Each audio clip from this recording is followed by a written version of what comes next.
Chapter 321. Of course. Pity couldn't feed him. Vlad wouldn't give up on his plan just because of a little pity. He only wanted to satisfy his curiosity. Where's your girl? She didn't run away with you? White slowly lowered his head and said sadly, I lured the golem away for her. She should have returned before the curfew. Vlad's entire being was stunned. White Gouda was repaying evil with good for a woman who had cheated him of his feelings. Perhaps this was what a hero was like. Sigh. Vlad sighed and said to White, Come closer. I have something to tell you. What's the matter? Can't you say it directly? White was curious, but he still moved closer. Vlad leaned down and whispered something into his ear, his head brushing past his neck. What did you say? White couldn't help but be puzzled. But Vlad had already opened his mouth. His fangs slowly elongated under the bloody light and aimed at White's neck. Vampire's fangs contained hormones that could paralyze a person's nerves, but Vlad was borrowing Luobote's body right now. His fangs hadn't completely transformed yet, so he had to take advantage of Vlad's unpreparedness to achieve his goal. Fortunately, White trusted Luobote very much. Vlad's unusual movements didn't raise his guard in the slightest. Just a little bit more, just a little bit more. Vlad couldn't help but salivate. Before the saliva could drip down, he opened his mouth and bit down with all his might. Ah! His sharp fangs instantly pierced his skin. Werther let out a blood-curdling scream. Then, he almost instinctively grabbed at Vlad's arm. Vlad was already on top of him. Relying on Robert's greater strength and weight than Victor, he used his arms to clamp down on Victor's head and neck, slamming him to the ground. Luobote. What are you doing? Luobote. White still hadn't realized what was going on, and asked desperately. However, there was no way Vlad could pull back now that he had succeeded. The incomparably sweet blood flowed into his mouth along with his fangs, and he was filled with incomparable pleasure. The unique scent of blood within it made him feel as if he had just received a shower of rain. His entire body began to tremble because of this. Don't move. Vlad let out a gloomy roar from the corner of his mouth. His body's strength continued to soar after absorbing White's blood, and he was actually suppressing him to the point where he couldn't move at all. White's strength was like a joke in front of him, unable to cause any waves at all. But at this moment, White finally noticed something strange. You're not Luobote. Who are you? Ha ha. Vlad kicked off White's card pack and began to devour White's blood. As he sucked more and more blood, the fangs in his mouth gradually turned red. When the fangs became as red as gemstones, Vlad's eyes turned red. Vlad's eyes instantly turned red, and his soul, which hadn't completely taken over Robert's body, began to float. The fangs in White's neck became a bridge for his soul to transfer. Vlad let out a final wild laugh, then dove headfirst into White's body. His eyes lost focus for a moment. A blinding red light suddenly blossomed from the fangs. The stench of blood permeated the air and filled the entire classroom. I'm in. After forcing his way into White's body, Vlad immediately felt a sense of comfort seeping into his soul. If Luobote's body could be described as a brick house, then White's body was a magnificent castle. Lying in White's body was like lying on a large, soft bed, and one couldn't help but want to sink into it. Vlad realized that he was wrong. He shouldn't have endured hiding in Luobote's body for the sake of studying. He should have immediately transferred into the body of the hero's son, after avoiding the initial detection. The body of the hero's son was simply the most suitable breeding ground for vampires. Vlad even felt his soul sublimate within a few seconds of entering White's body. So comfortable. It was simply too comfortable. While Vlad was immersed in White's body, Luobote, who had regained control of his body, slowly woke up from his deep slumber. He opened his eyes in a daze. The situation in front of him made him feel like he was in a dream. But the taste of blood in his mouth couldn't be faked. I've been possessed by Vlad, and I even bit White? Luobote suddenly woke up from White's body. He stared at White's neck as if he was possessed. The soreness all over his body almost made him fall. Hey Luobote. Suddenly, a wisp of light green wind blew past Luobote's ear. Luobote suddenly quivered. White. He was very sure that the voice in his ear came from White Gouda. But wasn't White still lying under him? Move back, Luobote. The cold wind by his ear made Luoboat gradually wake up. He resisted the soreness and unconsciously got up from White's body. Then he took a few steps back. Just at that moment, 6 dots suddenly lit up on the ceiling of the classroom. Luoboat blinked, and the 6 dots turned into 6 slender pillars of light. The pillars of light passed through the ceiling of the classroom and continued to fall. Apart from a trace of light, there wasn't a single sound. When Luoboat focused his eyes, the 6 pillars of light had already pierced the floor. From the ceiling to the floor, a white curtain of light appeared above and below. The 6 slender pillars of light silently formed a complete cage. The White Gouda and Vlad, who had burrowed into its body, were both trapped in this 6-pillar light prison. When Vlad successfully took over the White Gouda's body and opened his eyes to the world, there was already an unbreakable curtain of light between him and Luoboat outside the cage. "Stay away, Luoboat." The voice in his ear reminded him again. Luoboat stared at the white in the cage of light, his eyelids twitching. But in the end he chose to believe the voice in his ear and continued to retreat. Meanwhile, the White Gouda in the cage of light was at a loss. Vlad had successfully parasitized it. But the ascension he wanted didn't appear. This loss even overpowered the fear of being trapped in the cage of light. What's going on? What went wrong? Vlad slowly sat up in the cage of light. His gaze swept around aimlessly. Suddenly, a familiar figure appeared in his field of vision. At the back door of the classroom, the golden-haired boy who was controlling the cat goddess walked into the classroom at a moderate pace. Luoboat, whom he had parasitized before and hadn't had the time to eat, was ecstatic at the appearance of the golden-haired boy. "Dake, are you helping me?" His naturally loud voice shook the air. It made Vlad a little dizzy. What's going on? What went wrong? He clenched his head again and tried to recall. Then, a flash of light appeared. But then he saw the golden-haired boy pull out a magic card that emitted a golden halo from his sleeve. The golden halo was the symbol of a gold card. Dake Dimming walked into the classroom. Although his steps were calm, he was actually very cautious. As expected, Vlad walked into the trap. But vampires were the most cunning creatures. Once they let their guard down, they would bare their fangs. Last time in the secret passage he had let Vlad self-destruct to escape. This time, Dake didn't want to have any more accidents.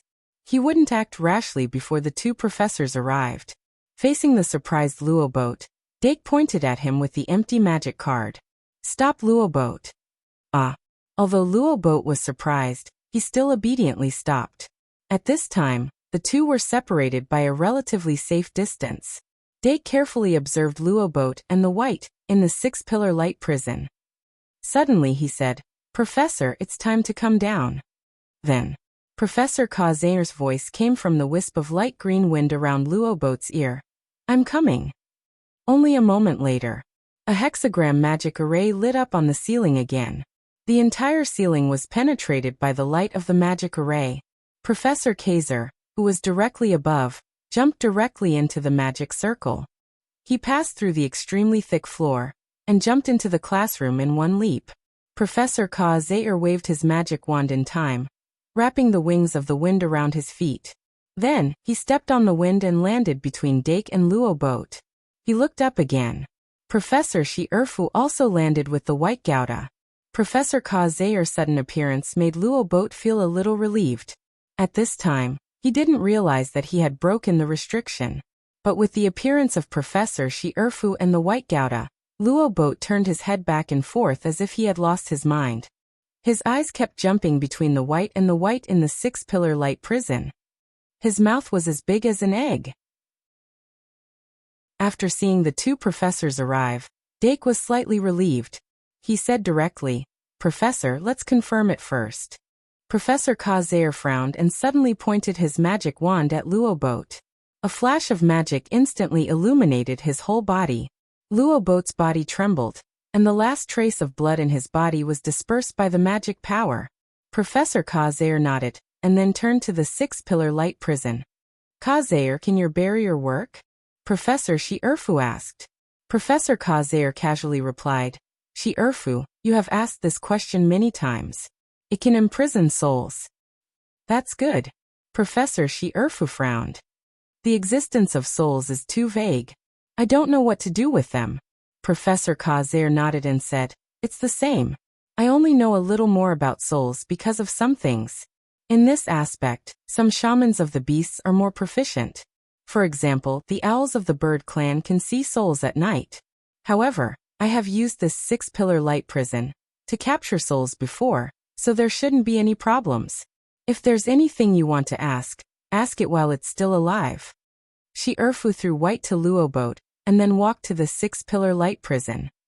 Ka-Zar and Dake also approached.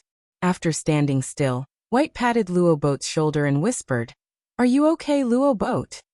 "I'm just a little tired." Luo boat sighed and resisted the urge to ask what was going on. He sensed the atmosphere and knew that now was not the time to ask questions. White smiled bitterly and looked at himself in the 6-pillar light prison. The shadow in his heart couldn't help but poke its head out. He whispered, "Don't mind it, Luo boat. Think on the bright side. At least we don't have to be locked up." Dark followed the two professors and arrived in front of the 6-pillar prison. Then he heard Professor Shi-Erfu ask, "Vlad? Where are you from?" Vlad looked up and glanced at him. A mocking smile appeared on his face and he snorted, "Dake. Professor, he might not know." Vlad's expression changed and he glared at him fiercely. However, this also confirmed Dake's speculation. Professor Shi-Erfu frowned and immediately asked, "Vlad, who are you?" This time, Vlad turned his gaze away and stared at White in the distance. He was unwilling to give up. That wisp of spiritual light just now made him recall the magic elf that had once transformed into his appearance and engaged in a fierce battle with him. Now that he saw the real White Gouda, he realized that he was completely done for. The great vampire Vlad didn't even notice the difference between a human and a magic elf. Not only did he not notice it when he was sucking blood, he didn't even notice it after he was parasitized. It was too terrifying. Vlad was terrified of this kind of transformation that made no difference. Parasitizing a magic elf was equivalent to parasitizing a magic clump. Although this magic clump was very, very special, and there were even parts of it that he couldn't analyze. But a magic clump was still a magic clump. Once the master of the magic elf cancelled the summoning, the magic clump would disappear completely, and Vlad, who was parasitizing it, could only turn back into a wisp of soul. Without a body, Vlad, whose soul was incomplete to begin with, could only be at the mercy of others. Thinking of this, Vlad didn't feel any fear. He was going to die anyway. It was better to die before he was deprived of the ability to commit suicide. It was better to die before he became a fish on the chopping board. He had to die a little more vigorously. He couldn't let others look down on vampires. Vlad propped himself up and slowly straightened his body. He sneered at Dake and the two professors. "You've won this time. But the glory of vampires will never disappear. Even if one of me dies, there will still be thousands of me. This world will eventually be embraced by the demons." "Dake!" Professor Shi-Erfu immediately shouted. Dake's thoughts moved and he injected a wisp of magic power into his fingertips. The White Gouda in the 6-pillar light prison suddenly melted. But if Vlad wanted to commit suicide, this alone wouldn't be able to stop him. His soul disintegrated in an instant. Puff! The resulting explosion was neither pleasant nor pleasant to the ears. 2-in-1 4,000 plus monthly votes. Chapter 322. Come back, Polymorph. Dake lifted the magic card and cancelled the summoning. The polymorph that had melted into a puddle of liquid gradually turned into light and directly penetrated the 6-pillar light prison and went back into the magic card. Dake smiled and poked the polymorph that had returned to its original form on the card. The polymorph deserved to be the main reason why tonight's plan had gone so smoothly. From transforming into a girl to catching White, to transform, White seducing Vlad, the polymorph's acting could be said to be perfect. Especially the latter's acting was so difficult that even Dake himself didn't have the confidence to do it. However, the polymorph was indeed a magic fairy with the shapeshifter skill. It was gifted in imitation. When it acted as White, not only did it have to have the appearance, but it also had to cooperate with White's dubbing. It could be said that there was no room for mistakes. But speaking of dubbing, Dake was a little surprised. He didn't expect White's dubbing to be so perfect. He remembered the URL, "Mvip can't you?" 6 After thinking about it for a while, Dake looked up again. The wisp of wind given by Professor Sheerfa shuttled through the golden hair from time to time, emitting a trace of green light. So the blessing of the wind fairy can be used to resist a disaster, and it can also be used to transmit sound. Professor Sheerfu can even use it to replace vision, but that should be a high-level application. Dake thought for a while and refocused his attention on the 6-pillar light prison. Although Vlad acted as if he had killed himself, the actual situation still needed to be tested. Considering the deceitful nature of vampires, perhaps it was some kind of trick. However, without the parasite, Vlad's ability was limited, and there was no way he could hide from Professor Ka-Zayer's detection. Under the gaze of many people, Professor Ka-Zayer walked to the front of the 6-pillar light prison. He didn't feel that it was a pity that Vlad had killed himself. In order to prevent Vlad from escaping, they had already decided to send him on his way here. Now it was just a matter of bringing it forward. Professor Ka-Zayer raised his wand and pointed it at the light screen between the 2 pillars of light. Then, he chanted an incantation, and the tip of his wand lit up, causing ripples to appear on the light screen. Then the tip of the magic wand pierced through the light. Professor Ka-Zayer picked out a magic card from his left hand. Mana flowed between the magic card and the wand, and the power of the magic card was unleashed through the wand. Rings of light were constantly being released from the tip of the wand, spreading layer by layer to every corner of the light prison. About 3 minutes later, Professor Ka-Zayer finally stopped. Professor Sheerfu asked, "Ka-Zayer, how is it going?" Professor Ka-Zayer withdrew his wand and smiled. Confirmed death. However, its soul remains are still locked in the 6-pillar light prison. Wait a moment. After that, he took out a glass bottle the size of a knuckle from his card bag and placed it in the light prison. Then he began to collect the remains. Dake couldn't help but ask curiously, "Professor, are there remains of souls?" Professor Ka-Zayer explained while fiddling with the bottle. "Of course there are remains of souls. At the end of the day, both the soul and the body are carriers of consciousness. The meaning of death is the death of consciousness. If we bury a corpse in the earth, it will decompose in the earth. If we bury the remains of a soul in the wind, it will disappear in the wind." Dark seemed to have understood something. The world was different, and the rules were different. If one wanted to understand the rules of this world, they had to understand the contradictions and understand them. The essence of magic was idealistic. Only the death of the consciousness, the soul, was true death. Inside the 6-pillar light prison, specks of light that looked like starlight appeared as Professor Ka-Zayer cast a spell. Then, these soul remains were gathered in one place and ground into a pile of fine powder. Then they were introduced into the small bottle.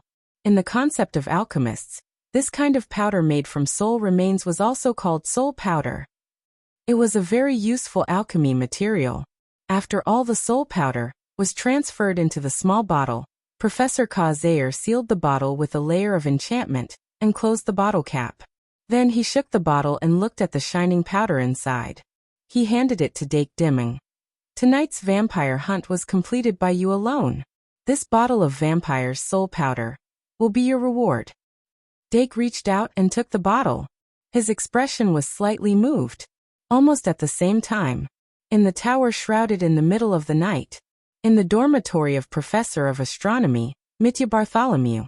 Mitya Bartholomew was talking with a beautiful lady who had long blood-red hair, tied up on top of her head. The two of them were wearing the same pajamas.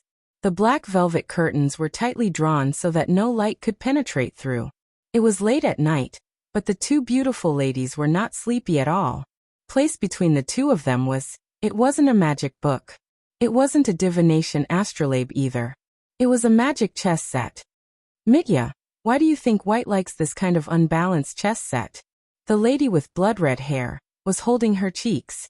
Her eyes were erratic. Her mind was obviously not on the chessboard. Mitya took the opportunity to eat one of the opponent's chess pieces and said, "Maybe because it's fun." Lady with red hair. "Fun? Mitya." "Yes, fun." Lady with red hair. She's still a child. Mitya. She's a child. Lady with red hair. She's 12 years old. She's already at the age where she can start thinking about giving birth. Mitya. Times have changed, Leah. The red-haired lady who was called Leah sighed slightly. She was about to continue lamenting about the passage of time when suddenly, her heart skipped a beat. She stood up. Mitya was puzzled. What's wrong? Leah smiled mysteriously. She took out a glass bottle with a diameter of 13 centimeters from a low cabinet next to the bookcase, and carefully placed it on the cabinet. What is this? Mitya couldn't help but look at it curiously. She saw that the bottle was filled with some kind of special liquid. The liquid was transparent, and there were a lot of fine bubbles floating inside. Although Mitya lived in a dormitory with this lady Leah, she never invaded her privacy. She was puzzled. When did you get this thing? Shoo. Leah raised her index finger and motioned for her to be quiet. She held the bottle and shook it slightly. The liquid inside the bottle swayed with the shaking of the bottle. The bubble-like substance in the liquid came into contact with each other and slowly fused together. In the end, it fused into a fist-sized bubble. Sure enough. Leah stared intently at the bubble, her expression exhilarated. However, Mitya was completely confused by what she saw. She couldn't help but ask again. So what is this? Leah straightened her body and finally answered. This is a soul. Mitya's puzzled expression turned into astonishment. A soul? Yes. Leah sneered. I cut off some soul fragments and put them in a culture tank to make something similar to a lich's phylactery. Once the main body dies. Mitya, whose soul? Is he dead now? Leah's expression became gentle again. She just shook her head and said, This is a secret. It's a secret. Mitya thought for a moment and suddenly moved closer. She grabbed Leah's arm and shook it. What secret is so important? Tell me, I won't tell. But Leah shook her head again. I'm not worried that you will tell. Well, let's continue playing chess. This game is only halfway done. Inside the castle's classroom, Dake carefully observed the soul powder in the bottle. The soul powder of the vampires was obviously a very precious material, but he didn't know how to use it. Put it away first, Professor Kazair said. Dake nodded and stuffed the small bottle into the compartment of his card bag. The whole matter seemed to have finally come to an end. But in fact, it didn't meet their expectations 100%. After confirming the existence of Vlad, the main difficulty in eliminating him was how to get him out of Luobot's body. Tonight, they used a method that didn't seem so straightforward. On one hand, it was to increase their safety. On the other hand, it was to spread the vampire hunt posture and let some people feel that there was an opportunity to take advantage of. However, the former task was indeed achieved, but the latter was completely disappointed. Professor Kazair and Professor Shierfu set up layers of network on the second floor of the castle, but they didn't find any trace of the invisible man. Therefore, they couldn't help but feel a little regretful. The vampire Vlad was eliminated by them just like that. At this moment, even though the two professors felt that it was too smooth, they couldn't figure out what they missed. In order to ensure that the beginning and the end were completely cleaned up, Professor Kazair didn't immediately return. He began to control the golems on the second floor to eliminate every corner of the castle. Professor Shierfu was responsible for sending the 3 students back to the dormitory. They first went to the Night Academy Tower. Professor Shierfu was at the bridge in front of the tower, criticizing and educating White and Luobot in a harsh tone.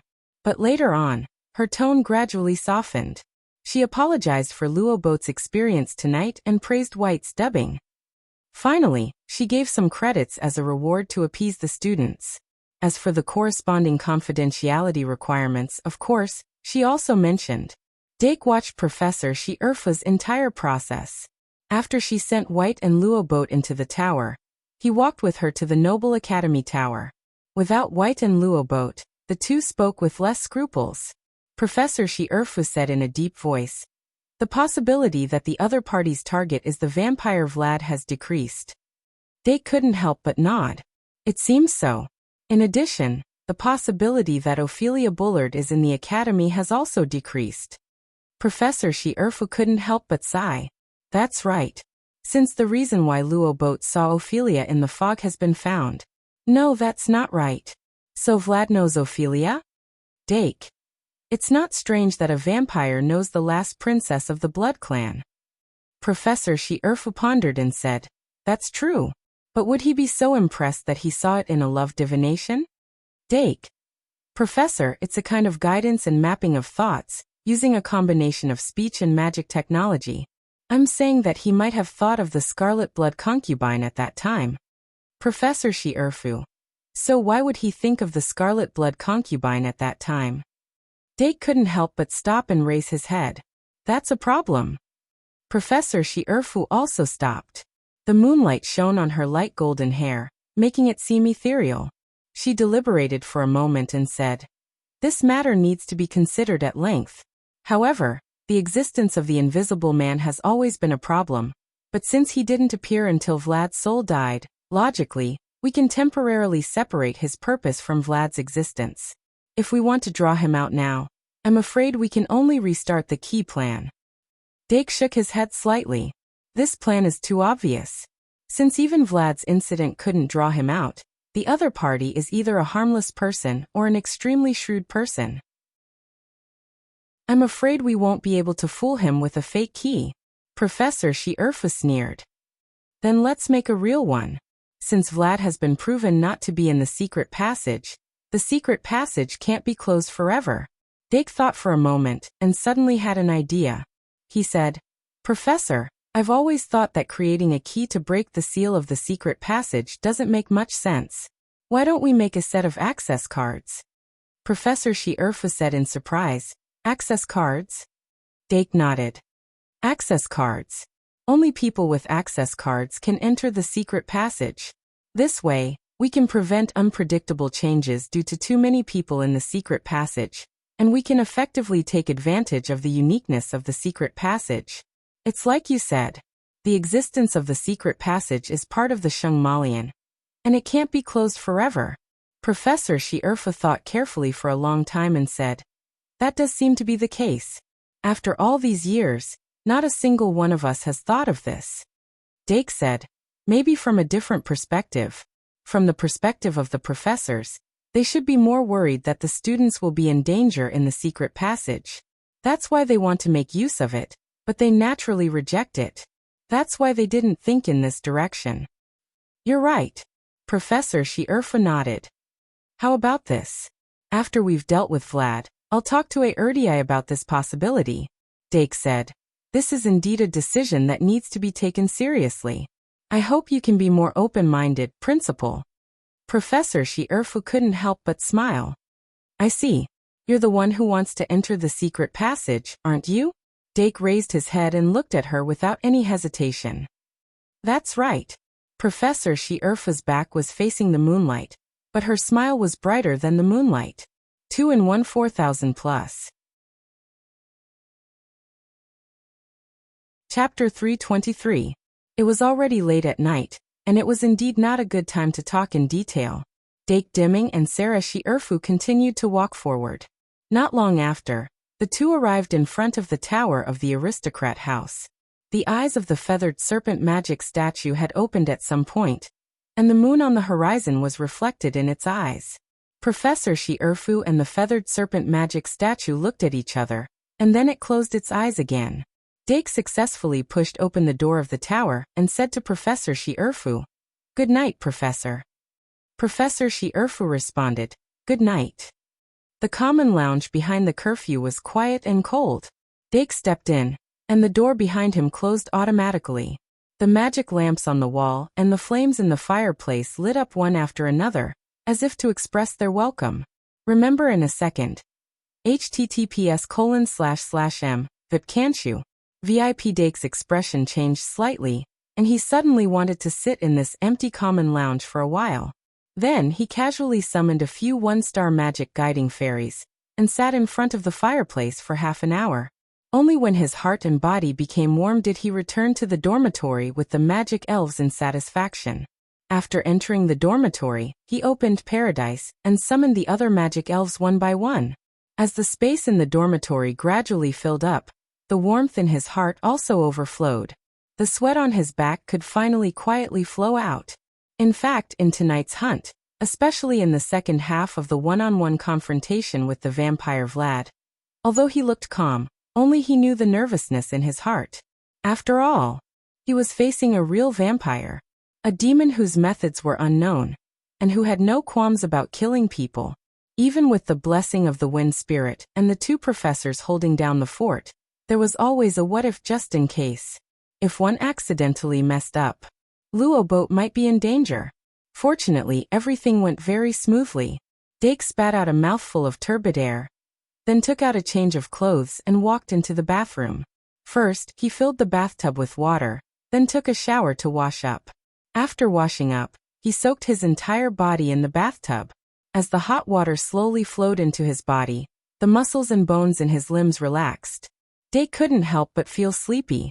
Once he closed his heavy eyelids, he couldn't open them again. His breathing gradually stabilized. When he woke up again, it was already 6 o'clock in the morning. Dake slowly sat up from the bed and looked down at his neatly dressed pajamas, wondering how he got into bed. Carat Omega Carat. Fairy Ibu coiled her 2-ribbon antennae around him, as if asking for praise. She tried to make Dake forget the mistake she made on Valentine's Day by sticking to him. But in reality, Dake had long forgotten about it. He lovingly stroked the soft hair on Fairy Ibu's head, and couldn't help but smile. A new day had arrived. The vampire hunting incident did not cause much of a stir in the academy. It was a wise choice to set the hunting time after the curfew. Although some of the students had sensed something strange in the castle, there was a layer of curfew blocking the entrance, which made them think twice before going out to investigate. So in the end, no one really discovered the truth of the matter. And of course, the people involved in the incident couldn't say anything about it. There were only 2 classes on Friday the next day. One was a class on duels, and the other was a class on magical beasts. Professor Pawachiong, Si was talking about the theory of duels in the class. Dake had already finished self-studying that part, and he spent most of his time observing Luoboat. That was because in some sense, Luoboat could actually be considered a patient. But after observing in that class, Dake found that Luoboat hadn't changed much. Vlad's influence on him had been subtle. It had been guided, not forced, by brainwashing. So Vlad's departure didn't immediately turn Luoboat back to his original form. That was a good thing. But for Luoboat, there should be an even bigger gain. The 4 magic cards that Vlad left behind were still with him. The professors hadn't thought of taking back the 4 magic cards for the time being. This meant that Luoboat had successfully bypassed the school rules and obtained 4 extremely powerful magic cards out of thin air. Among them, the value of the secret ritual card that could summon the vampire count was even more inestimable. It was like he had suddenly won 100 million lottery, and that lottery ticket was picked up. Unless one day, the professors suddenly remembered and restricted it, otherwise he would have made a huge profit. But at that moment, Luoboat still didn't realize his good luck. His focus was on something else. White. Luoboat touched the tip of his pen to the last word and turned to White, whispering, "Look, is this prophecy of mine wrong?" Prophecy? White looked at his notebook and read, "Your life, the fate of the chess piece breaks and the person dies." At the same time, Dake also remembered this prophecy. He opened his notebook and extracted this prophecy. He couldn't help but be surprised. The chess piece that Professor Midya mentioned in this prophecy is exactly the same as the matter of Luoboat being parasitized by Vlad. A chess piece is a puppet, and Luoboat has indeed become Vlad's puppet. In that kind of situation, if it wasn't handled properly, Luoboat might really have died. So is this a real prophecy, or a pure coincidence? Although Professor Midya had repeatedly emphasized that her words were not a prophecy. But if one of them came true, people couldn't help but think that the others were also true, and thus fall into a circle of thinking. Perhaps this was the power of a prophet. Next, the study of magical beasts wasn't too big of a problem. Professor Nini once again captured a monster from the dungeon as a teaching demonstration. Although the students were yelling, they were actually enjoying it. After Professor Nini finished the class task, she happily said, "During this period of time, we have already met many monsters. Next, I will bring you even more interesting monsters to explain. When the theoretical foundation is solid enough, I will apply to Professor Shi-Erfu for a day trip to the dungeon. I really hope it will be approved. A day trip to the dungeon? The little magisters who had been shouting just now suddenly quieted down. If it was said that their understanding of the Shungmalian Academy's dungeon was only superficial before, now that they had received Professor Nini's lecture, they had a vague understanding of the dangers inside the dungeon. Whether it was the soul-suckers or the cockatrice beasts, they could be called newcomer killers. For adventurers who didn't prepare in advance, their existence was very fatal. Moreover, the professor leading the team was Professor Nini. Although the little magister's impression of Professor Nini had gradually improved after such a long time of contact, this didn't mean that they would deny her unreliability. Therefore, the little magisters only had an extremely ominous premonition about this so-called day trip to the dungeon.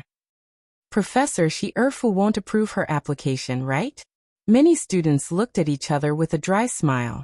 Although Professor Nini always looked timid, it was not as if they had never seen how stubborn she could be when she really wanted to do something. At this time, they could only look forward to Professor Shi-Erfu. Friday afternoon. Dake originally wanted to go to Traveler's Street to buy some tools and materials for wood carving. Perhaps he could buy the materials for the flower card in advance. However, as soon as he arrived at the castle gate, the wisp of breeze hidden in his hair flew out and intertwined with another wisp of breeze coming towards him. Professor Shi-Erfu's voice came from that wisp of breeze. "Come to my office." Dark paused for a moment and said, "Coming." He had no choice but to return. When he arrived at Professor Shi-Erfu's office, there was already someone else inside. He knocked on the door and found that it was indeed Professor Kazair. Professor Kazair looked quite leisurely, which meant that today's matter wasn't urgent. The faint fragrance of flowers floated in the office. There was a refreshing feeling in his heart. Dake walked into the office and closed the door behind him. Then he sat down next to Professor Kazair. He glanced at Professor Shi-Erfu, who was sitting behind the desk and marking homework, and said, "Do you have something to say to me?" Professor Kazair poured tea for him and moved the dessert tray over. Then he said, "It's not a big deal. Didn't you talk to Shi-Erfu about the access card last night? I think it's good." Dake seemed to understand something and said, "Did Principal Erdii agree?" Professor Kazair smiled and said, "He agreed. But the specifics haven't been decided yet." Dake picked up his teacup and removed the lid. He blew on it a few times and said, "Indeed, this isn't something that can be solved quickly. The design of the access card, its function, how to distribute it, how many to distribute it, and who to distribute it to. These are all points that need to be carefully considered." Professor Kazair said, "Principal Erdii wants the access card to be made into a branch card. Not only can it receive notifications from the school, but it can also be bound to the user. It's best to install a secret realm escape device function." Dake. Access card with a real name system? Real name system? Professor Kazair nodded and said, "That's a good idea. In short, each access card can only correspond to one person. By looking at the access card's usage record, we can know who entered the secret passage. If there are any problems in the future, it'll be easy to hold them accountable." Dake. With the secret realm escape device function, it'll be safer. Professor Kazair said, "That's true. We don't want to see people get trapped in the secret passage because they get lost." Dake. But wouldn't the craftsmanship of the access card be very high? Professor Kazair smiled. The craftsmanship is high, so the chances of it being copied are low. Also, it's best to have as few access cards as possible. Especially in the early stages of the experiment, only 1 or 2 access cards will be enough. Also, like you said, we need to set a threshold to obtain access cards. What the principal means is that since we're in the school, we should use the school's rules. A duel. A duel. Dake was a little surprised. Was Principal Erdii also a dual brain? However, Professor Kazair continued, "A duel is very fair and reasonable, and it won't seem deliberate. If the invisible person wants to enter the secret passage, then find a way to do it himself or let others fight for it. If he chooses to steal or rob after the competition, that's fine too." At the end of the day, the original intention of the access card was to lure the snake out of its hole. Compared to a key that specialized in breaking barriers, the access card was obviously more reliable. As for the difference in grades, Professor Kazair also had his own considerations. The initial plan is to give out 2 access cards, one for grades 1 to 3, and one for grades 4 to 6. If you want, you can also participate in the competition. Dake's mouth was half open, and he felt like he had shot himself in the foot. Does this mean that if I want the access card, I have to compete with the 2nd and 3rd grades? Professor Kazair blinked. The experience of failure is also a type of experience. Dake, okay. Professor Kazair. Of course, it's still in the planning stage. Although the original intention is to lure out the invisible person, this will also help the school's management of the secret passage, so it can definitely be implemented. Once we start giving out access cards, the original intention will become convenient. Also, we can spread the news first. Maybe someone will come and steal it from me. Dake, I hope so. The current situation was more or less like that. Even if there were adjustments later, it shouldn't change much. In short, Dake found that he could only temporarily give up on the idea of entering the secret passage in the 1st grade. The 3rd grade was full of crouching tigers and hidden dragons, and the possibility of snatching access cards from them was slim. Instead of pinning his hopes on this, it was better to wait for the access cards to be given out later. The school couldn't just give out 2 access cards. There were still many opportunities later. Dark himself also had expectations for the issuance of the access card. The ideal situation was, having access cards would become a symbol of elite. There wouldn't be many of them, but there wouldn't be few either. This group of people had high self-control and the ability to deal with danger. They would be able to develop the secret passage after entering it. 10 minutes later, Professor Shi-Erfu also stopped writing and joined the discussion between the two. In the end, they even discussed the face and style of the access card, and almost forgot about the invisible person. Sometimes, the professor's thinking was really unconstrained and creative. Dake benefited a lot just by discussing unrelated magic technology with them. By the time he left the office, the sky was already dark. Dake didn't go to Traveler's Street again. Instead, he used the night to finish his homework. The next Saturday, he finally had time to go out, and began to buy a lot of things. Now he already had a total of 50,000 credits in his school card. When he squandered them, it really felt like he was rich. Therefore, when he passed by the ancient goblin bookstore, he couldn't help but stop. Isn't this Senior Angelia?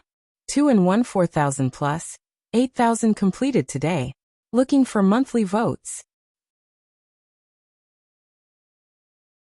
Chapter 324. In the quiet and tidy bookstore street.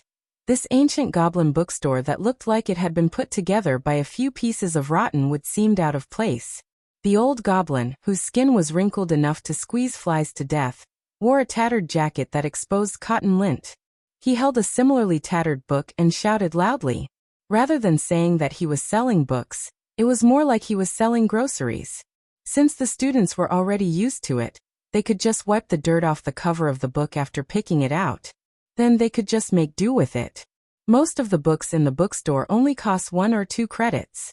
The more expensive ones cost around 10 credits. However, Dake had often heard people say that the books in this ancient goblin bookstore were especially expensive. Some of the loan copies that were auctioned could even be sold for over 100 credits.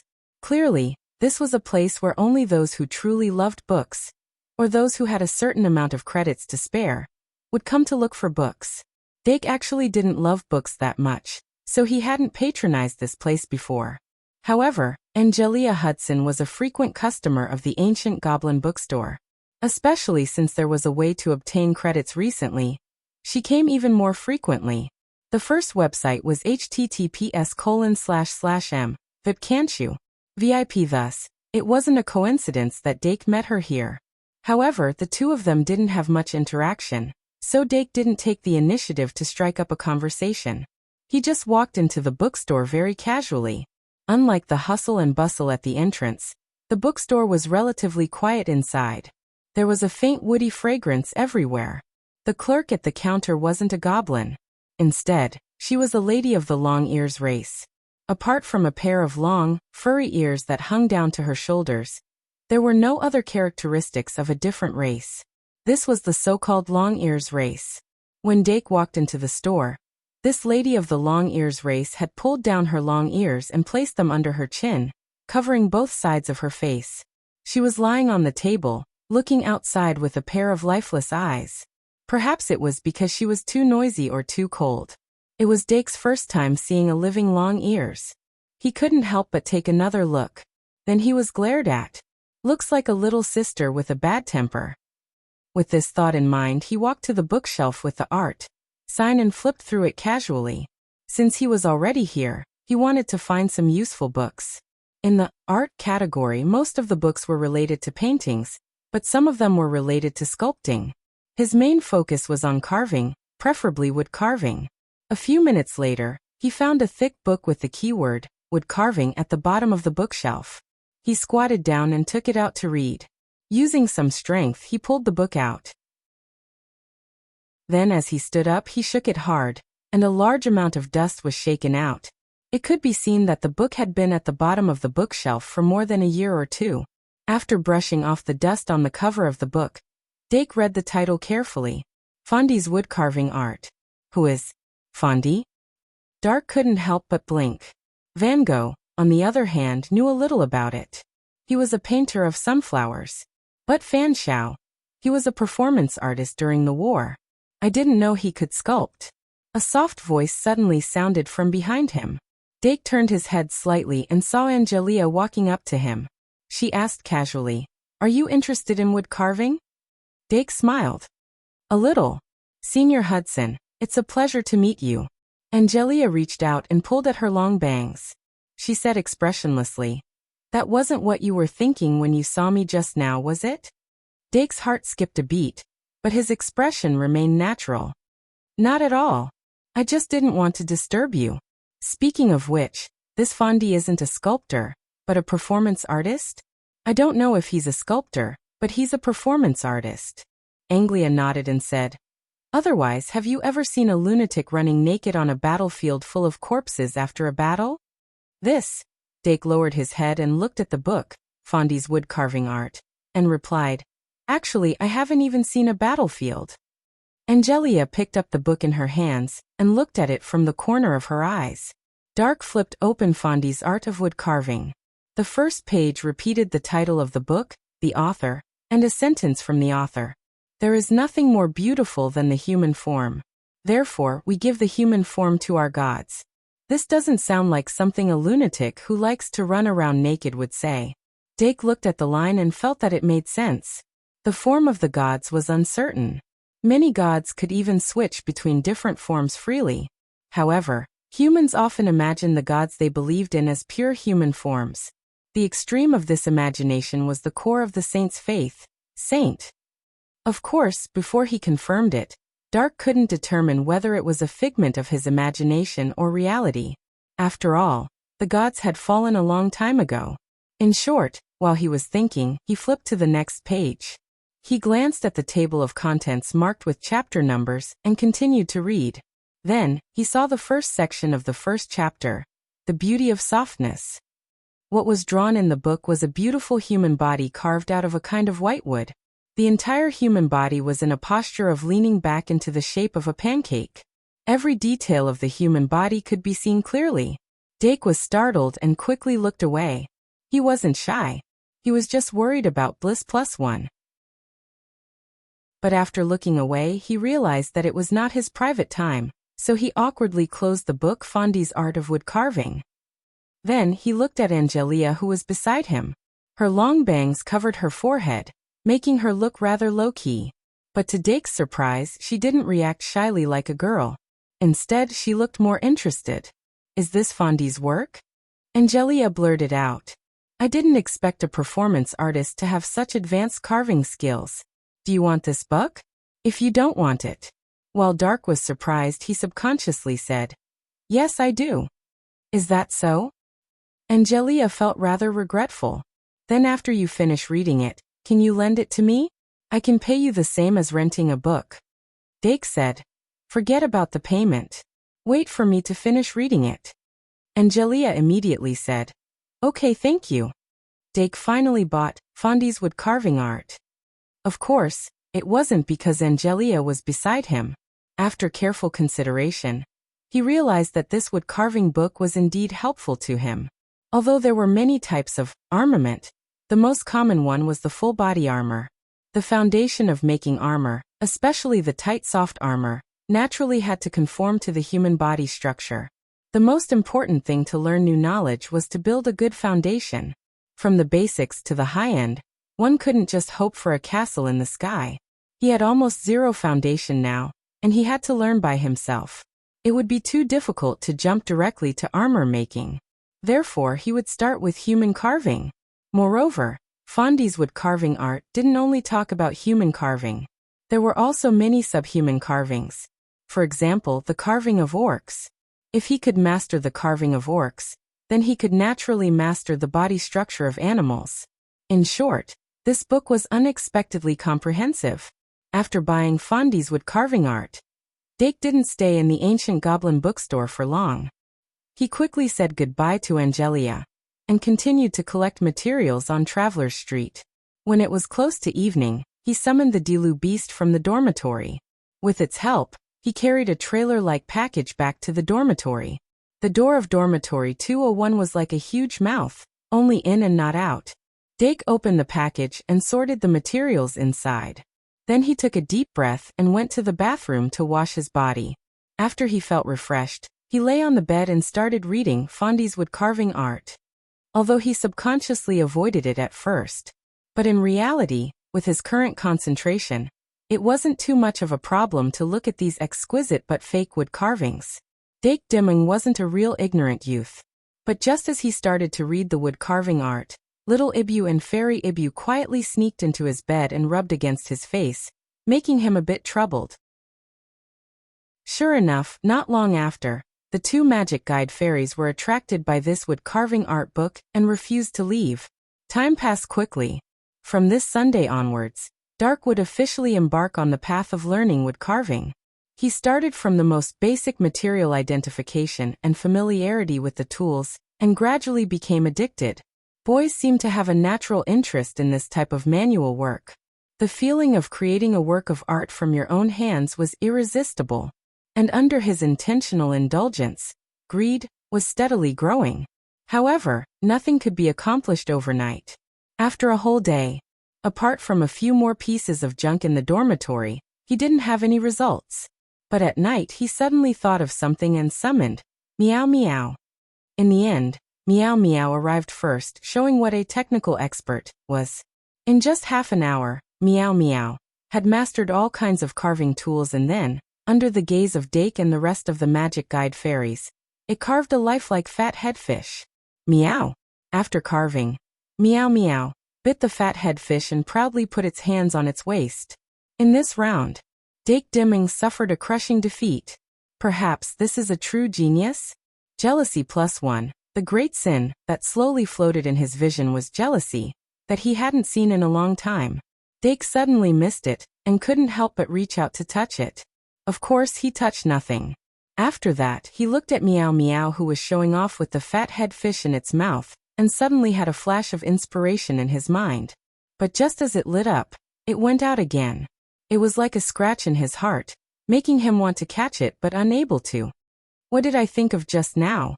Dake sat down on the spot and thought hard. But sometimes, the more he wanted to remember, the harder it was to catch the clue. He was troubled for an entire night, but he still couldn't catch that glimmer of inspiration. A new week, with the sound of Professor Shirfa's lecture, the curtains opened. The tale of Valentine's Day completely disappeared. The students refocused on their studies. Dake also regained his daily rhythm. He shortened the time he spent learning wood carving and only studied for 3 hours at night. Different from before, every time he returned to the dormitory, he would summon Meow Meow and let the little fiend and the Diru beast, who had the best grasp of words, take turns to teach it. And every night, during the 3 hours of wood carving time, he would learn carving with it. Although all the wood carving knowledge that Meow Meow learned was taught to it by Dake, it was always able to grasp it very quickly and leave its master, Dake, far behind.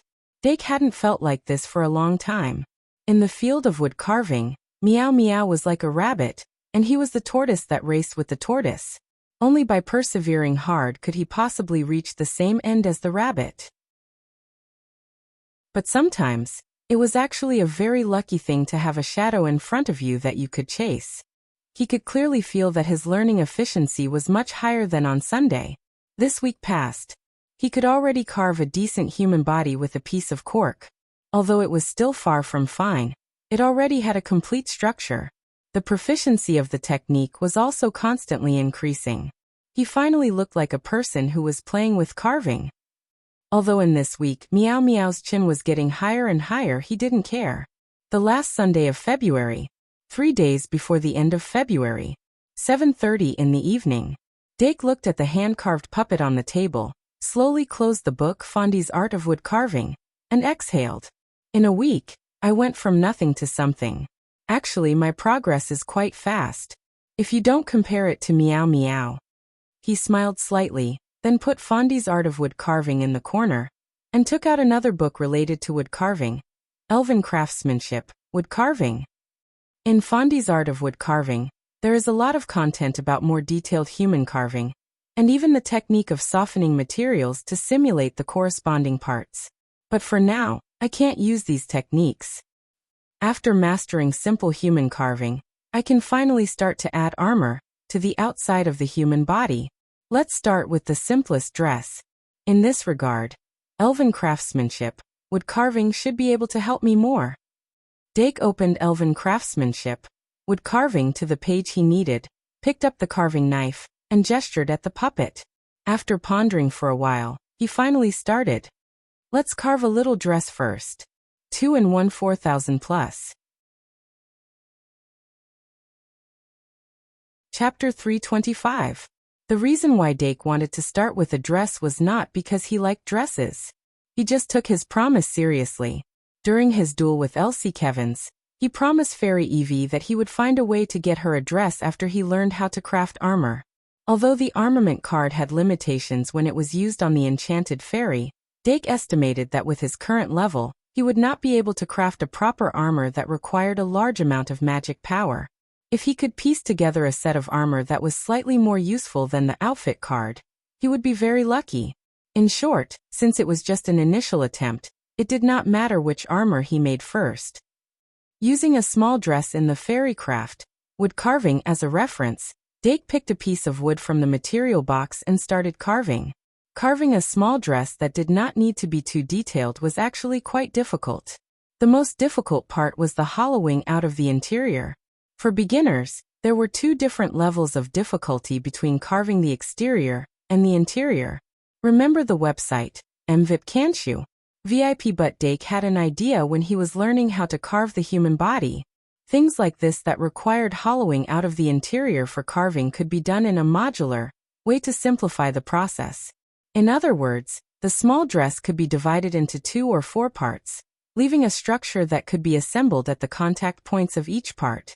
After carving all the parts and assembling them together, it would be a complete dress.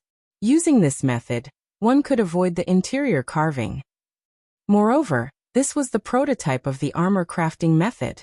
After spending nearly an hour, Dake finally finished carving the small dress. The dress used the template of a lace dress, but his finished product did not have any lace. In short, he continued carving the vest and bracelet. Because the model was about 30 centimeters tall, the matching dress, vest, and bracelet were also small. When it was almost 9 o'clock, Dake thought about it and added a sun hat. Finally, he put the sun hat on the head of the puppet, and the entire dress was completed. Although it wasn't painted, it did look like it. Dake looked up at the time. 9:30. There's still plenty left. Therefore, he put away the tools and materials used for carving, and prepared to make his first attempt at Triad equipment refining. The Triad armament refining array that our vet had created paid particular attention to the combination of the mind, magic, and armament. It could only be refined into an armament card if one were to personally make clothes or weapons. However, there were no requirements for the specifications of the clothes or weapons. It was just that, apart from some special types, the refined equipment could only float within a small range of sizes. So even if the dress in Dake's hands had been successfully refined into an armed card, there was no way to put it on the fairy Ibu for the time being. But it doesn't matter, I'll just make a suitable set later. The armed series of magic cards belong to a branch of the prop card, and the equipment cards and weapon cards also belong to a branch of the prop card. There were generally two ways to make this type of magic card. One way was to refine a ready-made prop into an item card through magical refining. The other way was to use raw materials to refine it directly, just like weapon casting. Dake had once used the second way to refine the energy potion, which was to pour the raw materials of the energy potion, the mixed juice of dried white fruit and blue fruit, into refining array number 3. Finally, the energy potion card was refined. However, Arvet's triad equipment refining was more inclined towards the first way of thinking. It was to refine a ready-made armament as the core. Moreover, it was completely different from the orthodox method of refining an item card. The triad equipment refining had extremely high requirements for the mind and magic application, and had lower requirements for supplementary materials. Self-made armament as the core, mind power as the furnace, one's own magic as the fuel. The combination of the three was the triad equipment refining. In terms of concept, it gave Dake the feeling that it was somewhat like the refining in the cultivation world. It was a little out of place with the style of this world. Although the triad equipment refining array was only the prototype of the number 99 refining array, known as the Arvet refining array, the difficulty of the triad equipment refining method based on it was already very high. The quality and mastery of mind and magic were two insurmountable mountains. According to Dake's understanding, the difficulty of the triad equipment refining method should be between the refining of the fusion card and the zoo card. Under normal circumstances, under the premise that there was no guidance, it was actually quite impossible for him to master the triad equipment refining method by himself. However, fortunately, this refining method was very compatible with him. Whether it was the mastery of mind power or the quality and quantity of his own magic, he had a certain level of confidence. The only shortcoming was the simplest self-made armament for others. Now that he had slightly overcome this shortcoming, he could more or less begin to try the first triad equipment refining. Just yesterday, he had already prepared all the required materials. It could be said that everything was ready except for the east wind. Gulp. After he finished drinking the apple juice and passed it to the little devil beast, Dake finally began his first attempt. After all, the triad equipment refining method was Arvet's work when she was a student. Its uniqueness was mainly focused on the later stage when she began to inscribe the triad equipment refining array. In the early stage, the general refining method of the equipment card was basically applied. The general refining method of the equipment card was the same as the magic language. It was taught in the second year. However, the related teaching materials were placed everywhere in the library. It only depended on whether one wanted to learn, and whether one could learn it. Dake obviously belonged to the category that could learn it. The general refining method of the equipment card was also only one method. It was not as complicated as the magic language. He followed the steps in his memory. First, he needed to properly process all the materials that he needed. Then he sorted them and put them away. After that, he began to brew the magic potion. The main thing that was used here was a special magic potion called the red spider lily. The red spider lily was a bright red color.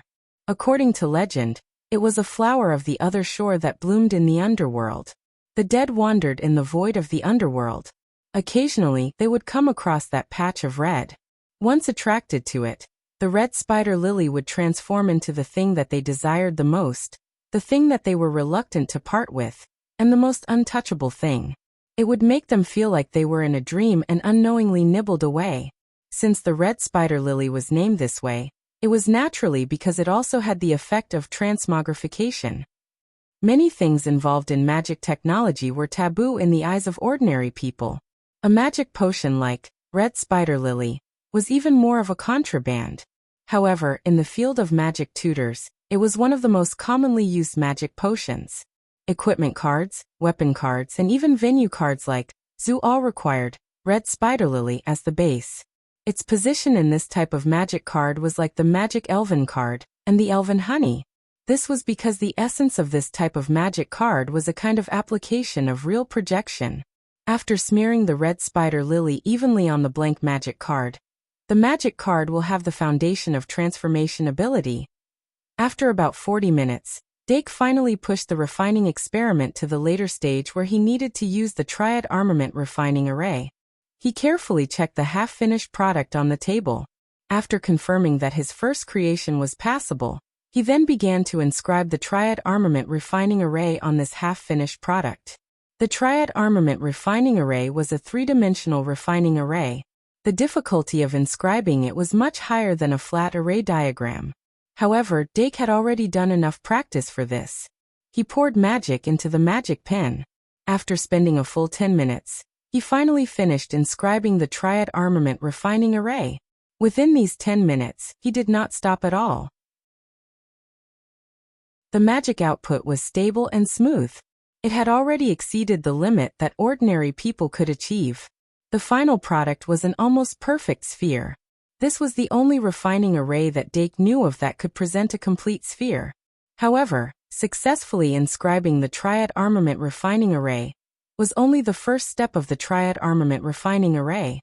The next step, the mind smelting, was where the real dissuasion began. The foundation of the mind smelting was to inject the power of the mind into the Triad Armament refining array. This array, which was already extremely complicated, would transform into the mind-smelting furnace. In order to do this, one had to first understand the power of the mind. What was the power of the mind? As the name suggested, it was the power of the mind. Of course, this was nonsense. Dake had actually come into contact with a lot of the power of the mind. The foundation of Red's mind-summoning spell, which was the bond between the sorcerer and the sorcerer fairy, was a type of power of the mind. The other type was when he used White's magical beast, Stag, to release the ultimate skill, Light of the Mind. That was also the first time he came into contact with the power of the mind. It was also after that he had the most basic understanding of the power of the mind. It was because of this that he could gradually confirm that the 7 deadly sins were also a type of power of the mind. Pride, envy, wrath, sloth, greed, gluttony, bliss. Each of these sins represented a type of power of the mind. Therefore, since he couldn't use the light of the mind, and hadn't mastered the mind bond, the only power of the mind he could use was the deadly sins that he had. How to guide the deadly sins, and how to use it. In fact, he already had a mature system. It's time to confirm the possibility. Dake calmed himself down and took the thinking bottle that he had already prepared from the corner of the experiment table. There was only 0.5 points of bliss in the thinking bottle. That extremely thin layer of halo seemed to be reflected by the light, and was almost invisible. He picked up the magic brain pipette, and inserted the tip of the magic brain pipette into the layer of membrane at the mouth of the thinking bottle. He slowly rotated and sucked in a trace of halo at the tip of his mouth before gently taking it out. This point of bliss was probably not even 0.1 points. But for this experiment, it was already a rather extravagant move. Dake was even a little reluctant. He focused on observing the glowing sphere of the Triad Armament formation, and dripped that trace of bliss into it. The moment the halo touched it, the originally indiscernible trace of bliss seemed to be diluted as it flowed out along the surface of the glowing sphere, and quickly spread throughout the entire formation. This phenomenon was exactly the same as the soul watering that Dake knew from Headmaster Aerdi. Although he had already expected it, Dake could not help but exclaim, "Just 0.1 points of bliss is enough to transform the Triad Armament formation into a mind furnace. Then next, I'll throw in the self-made equipment, inject magic and smelt it." Dake did not hesitate and directly put the entire set of clothes into the mind furnace. Then, he pointed the magic pen at the top of the formation and gradually injected magic. As magic flowed into the furnace, the white light gradually intensified. This mind furnace was like a bottomless magic extractor that greedily devoured Dake's magic. The mind furnace required an extremely large amount of magic. Normal magisters would even need to drink a few bottles of mana recovery potion to last until the end. Feeling the magic in his body quickly depleting, Dake could not help but be shocked. Only a saint, like Yvette, could develop such a method of drinking magic like water. Dilu beast! Dake softly exclaimed. The Dilu beast, who was already prepared, picked up a bottle of mana recovery potion and poured it down his throat. After drinking this bottle of mana recovery potion, Dake's already extremely high magic recovery rate suddenly increased, and finally supported him to complete the entire process of the mind furnace. Finally, he injected magic and pressed down with the magic pen. The spherical formation quickly shrunk into an extremely thick layer of light that covered the surface of the card. When this layer of light sunk into the card, the entire process of armament formation was considered to be truly completed. Dake looked up at the clock on the wall. It's already 11 o'clock? The magic guide fairies probably noticed that the experiment had come to an end, and could not help but come over. Especially Meow Meow, who was holding the fat head fish wooden sculpture in its mouth. It was very interested. They probably all knew that the success or failure of this experiment was closely related to each of them. They waited for about 3 minutes. The layer of light gradually thinned and finally sunk into the card surface. On the surface of the card, a picture of a full set of wooden dress gradually appeared. It seems to be done? 2 in 1 4000 plus. This part is very difficult to write. It took a long time to write, so it's even slower. It should be faster later. What does everyone want to see that has to do with mind power, not limited to 7 sins? You can write it down here. Just write the name. I'll check if it's useful. Chapter 326. Even though this armed card seemed to be completed, the image displayed on the card was slightly different from what Dake had imagined.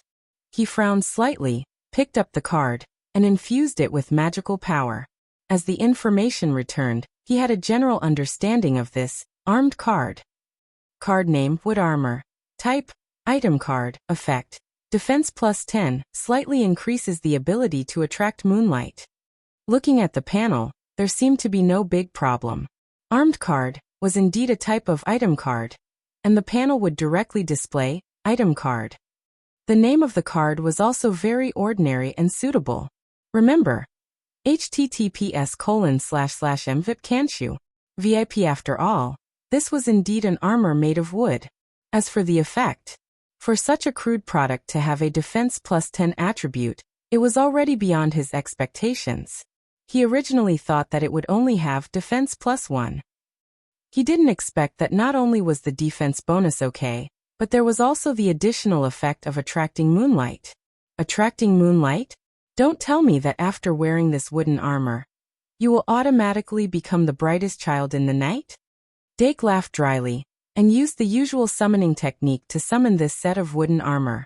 There were generally 2 ways to summon an armed card. One was to summon it out of thin air, and the other was to summon it with the target as the target. If the summoned target was the target of the summon, the summoned equipment would be equipped directly. However, Dake used the summon out of thin air this time, and the purpose was to find out the overall appearance of this set of armor. As the card lit up, a full set of armor appeared on the table. A straw hat, a vest, a short skirt, and 2 bracelets.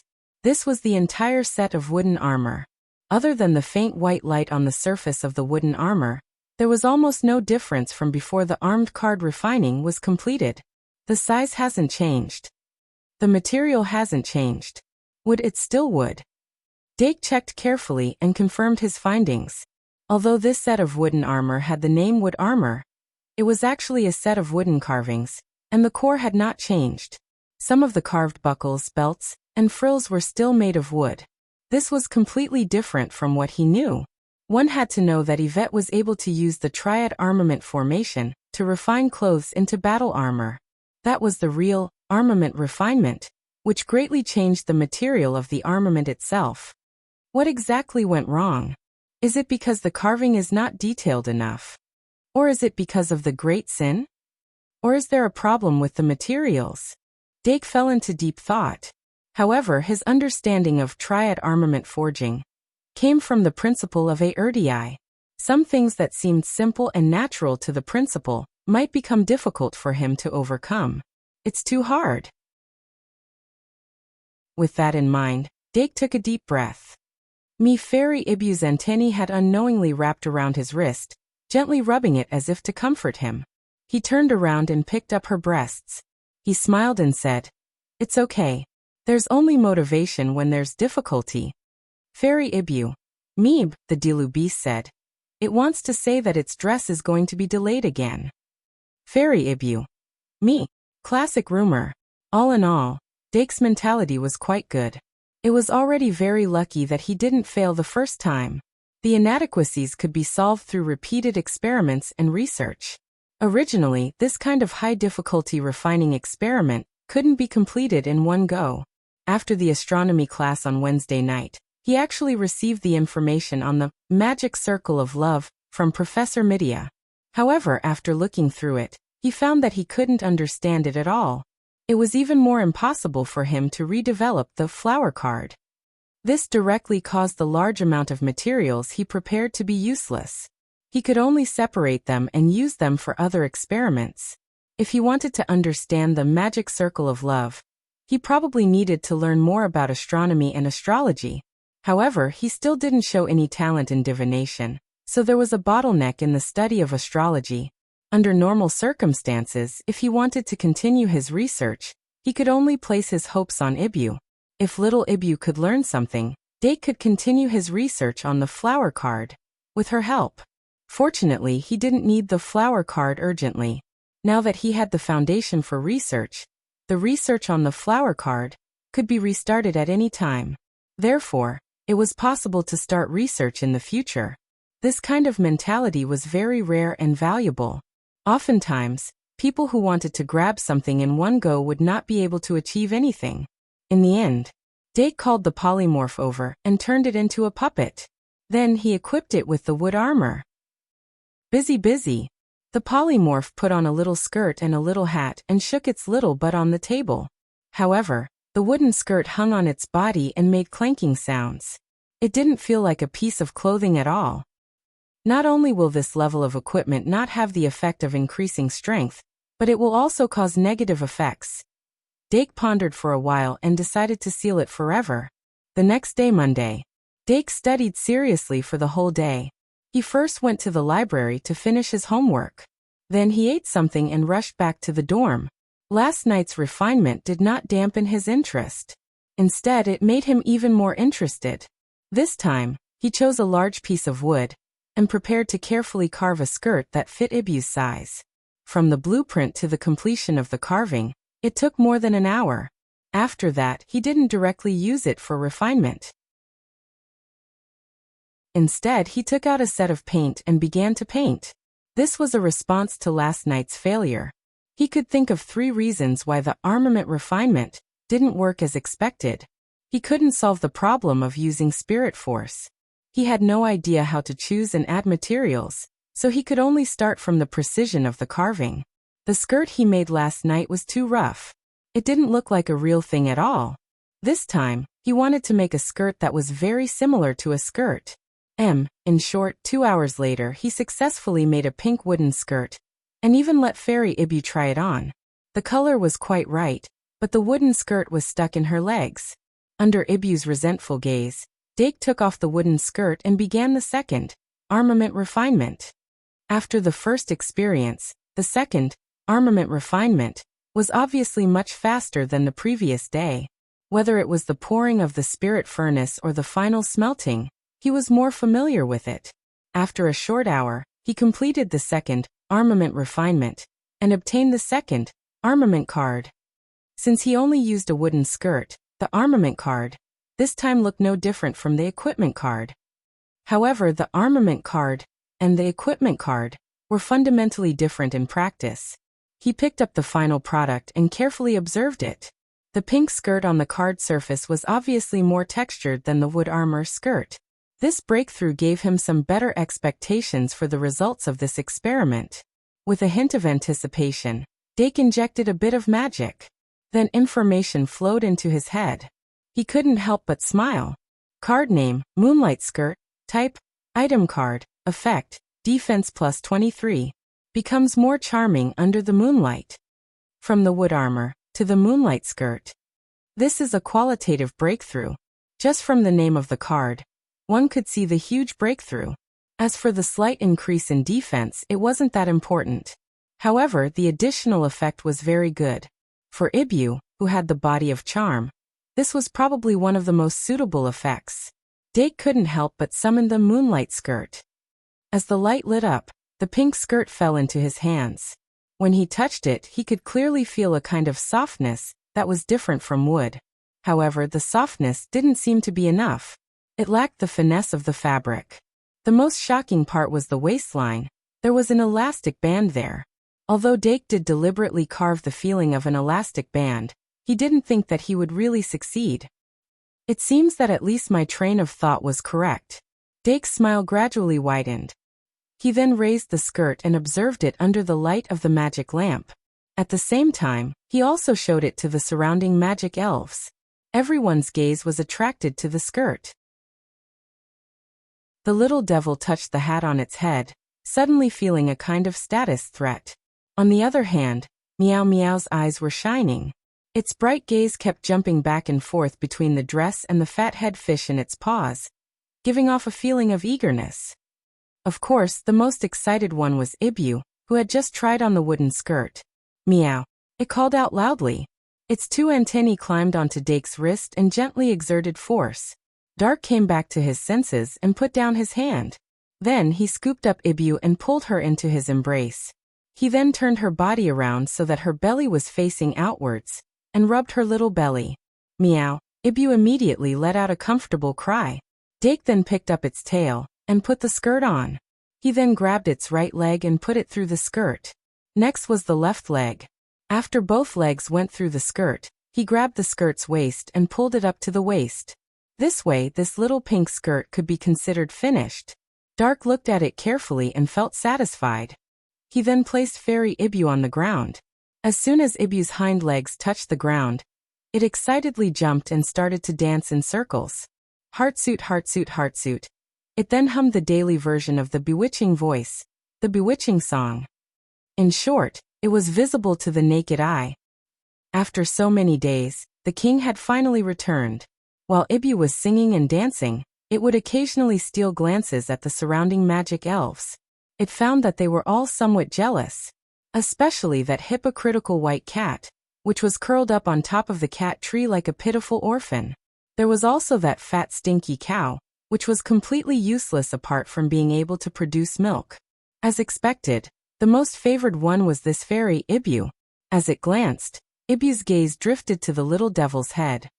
Meow! Isn't it just a hat? Sooner or later, I'll get one too. Dake squinted his eyes and observed for a while. He then took out Ibu's magic card and observed the changes in its magic from the numerical value. Although this moonlight skirt was not very useful, it was still an armed card. Armed card and equipment card. Other than the difference in whether or not it needed to be worn, there was also a fundamental difference in the operating principle and mechanism. Simply put, equipment card was a foreign object. Armed card, on the other hand, was integrated with the user to a certain extent. For the same sword, if it was an equipment card, it could only be used in the hand. The attack bonus provided by the equipment had to be brought into play through the sword. But if the sword was an armed card, then the attack bonus provided by the sword would be used on the whole body, increasing the basic attack power of the user. It gave people the feeling that they had entered the one with the sword realm. It was the same when it was used on the armor. Equipment card was simply a piece of armor. Armed card, on the other hand, would enhance the whole body, just like a transformation. The main reason for this difference was the operating principle of the two. Equipment card generally had a time limit, but it could be used directly after being summoned. If the time limit was up, the time limit could be increased by replenishing the mana. Armed card, on the other hand, did not have a time limit because it needed to be filled with mana at all times. It was because of the large amount of mana that armed card could bring out powerful effects that equipment card could not. It was also because of the constant flow of mana that armed card could be closely connected to the user, achieving the effect of fusion or transformation. So everything had its pros and cons. Armed card looked good, but because it needed a large amount of mana to support it, it could not be popularized. If it was equipped on the magic fairy, its mana would be depleted quickly, and the mana of the magic fairy was equivalent to its life. So it was difficult to use armed card in an official duel. Archmages basically used armed card on themselves. And now Dake had equipped Moonlight Dress on Fairy Ibu, so Fairy Ibu's mana was naturally depleted. But at the moment, it seemed that this loss of mana was still within an acceptable range. The reason was probably because the Moonlight Dress was too tight on the waist. This type of equipment that was more for viewing than battle did not have much value. This Moonlight Dress was not enough. 2-in-1 4000 plus. Work until dawn. Chapter 327. In Paradise. Goddess Ibu's magic was constantly being replenished. However, the magic consumed by Moonlight Dress was enough to offset Paradise's recharge. It was clear that the armed card's magic consumption was indeed huge. Dake's original idea was to use Paradise's magic recovery to allow the magic elves to use the armed card for a long time. However, it seemed that Paradise version 1.0 was not enough to support them to use the armed card. Perhaps after the version upgrade, more magic elves would be added in, and the magic recovery rate of Paradise would increase to a level where it could support the armed card's consumption. However, that was only a possibility that existed in his predictions. It's not optimistic. His magic elves had high intelligence that could accurately unleash the true power of the armed card. However, they were still stuck on the magic part. Under the current situation, even if he refined a suitable armed card, it could only be used for a short period of time. However, there was still time. There would be a way in the future. Website. https://m.vipcanchu. VIP Dake began to think about the reason why this Moonlight Dress could achieve a breakthrough in the armed card crafting.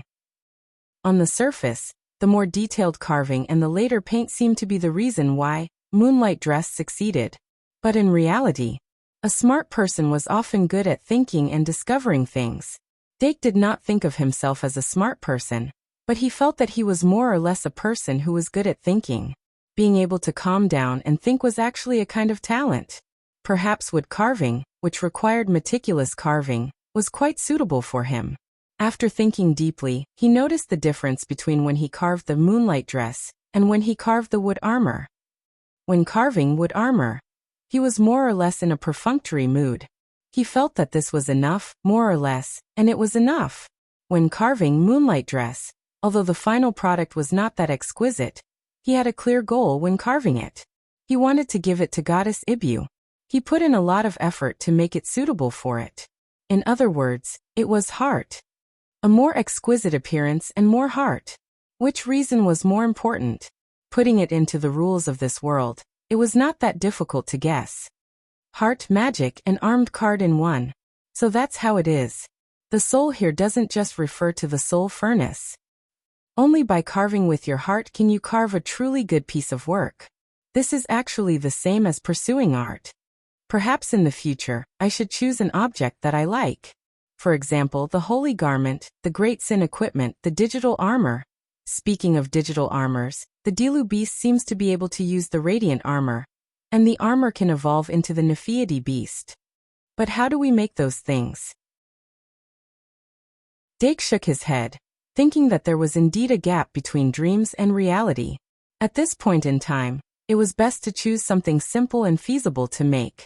Perhaps it would be a good idea to make a suitable piece of equipment for every magic guide sprite. With this as the foundation, he could continuously accumulate proficiency points. He would wait until he had accumulated a certain level of proficiency before attempting more complicated operations. For example, putting materials other than self-made equipment into the mind furnace. It was obvious that there was a limit to simply using self-made equipment to smelt. Adding additional materials could give the equipment more effects and abilities. If he went one step further, perhaps he could wait until the end of this semester to go home and ask the developer of the Triad Equipment Refining Array. This was his unique advantage. Of course, it was impossible for him to not use it. Tuesday night. Dake returned to the dormitory earlier than yesterday. Then, under the expectant gazes of the magic guide sprites, he began to carve. Before carving, he gave an assignment. Describe a piece of clothing that you like with the correct words, no less than 200 words. For any child who had learned how to write, this small essay of 100 words was a simple task. But for the magic guide sprites, it was a disaster.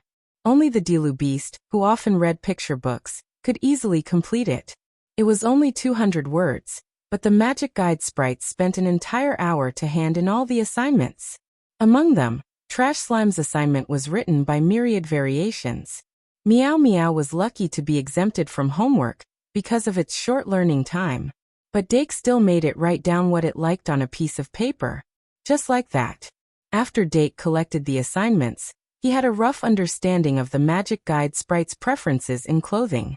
He graded all the assignments and then announced that he would start carving from the one with the highest score. The pure and naive elves were dumbstruck by this series of actions. They finally understood the importance of results and points.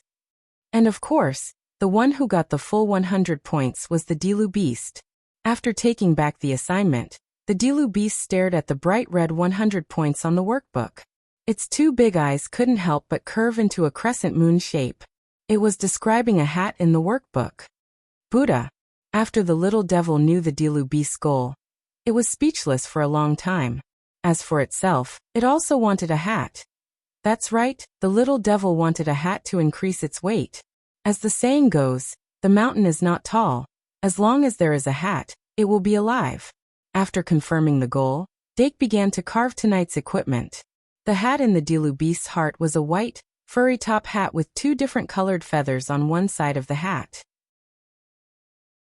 This kind of hat was very difficult to carve, but after Dake grasped the basic technique, he just needed to spend a little more time to carve it. Because it was a hat given to the Dilu beast. When he was carving, he poured his love for the Dilu beast into the hat. The final product was not much different from yesterday's dress, but Dake felt that this hat was better. After carving, he slowly painted it, and soon a white top hat was out of the oven. Dake rested for a while, and then started the equipment refinement for tonight. The overall process was no different from the previous 2 days. Only when he was pouring the mind furnace did he use pride, and not bliss. When he poured his mana into the equipment refinement, he found that his control over his mana was gradually increasing. In the end, he only drank a small bottle of mana recovery potion, and the refinement was almost complete. During the entire process, the Dilu beast held on to the mana recovery potion, and guarded by the side. Although it was expressionless, it still cared a lot about this hat. Dake concentrated on maintaining the output of his mana. When he was about to finish, he suddenly saw a paw appear in front of him.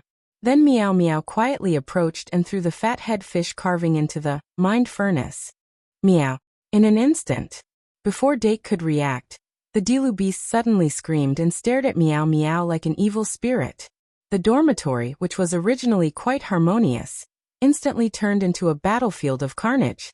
Meow Meow Meow. Meow Meow, who had done something bad, quickly climbed up the bookshelf and shook its head and tail without a care. The Dilu beast suddenly became angry. Its right paw suddenly popped out, and it opened its mouth to reveal a rare sharp canine tooth. If Dake hadn't pressed his hand on its head in time, the cat fist would have been fiercely swung out. However, Meow Meow didn't know that it had escaped death. It only stared at the mind furnace with excitement. It had obviously been planning this for a long time. This wave of sneaking in the wooden fish was definitely not a spontaneous idea. It was likely that Dark had ranked its equipment last, which was one of the reasons for this. In front of the experiment table, Dake only had time to press the Dilu beast's head before he quickly turned his attention back to the refinement array. The fathead fish carving that Meow Meow suddenly threw in caused a big problem in the refinement process. In order to stabilize the refinement array, Dake hurriedly poured in his mana. However, the mind furnace already showed signs of instability.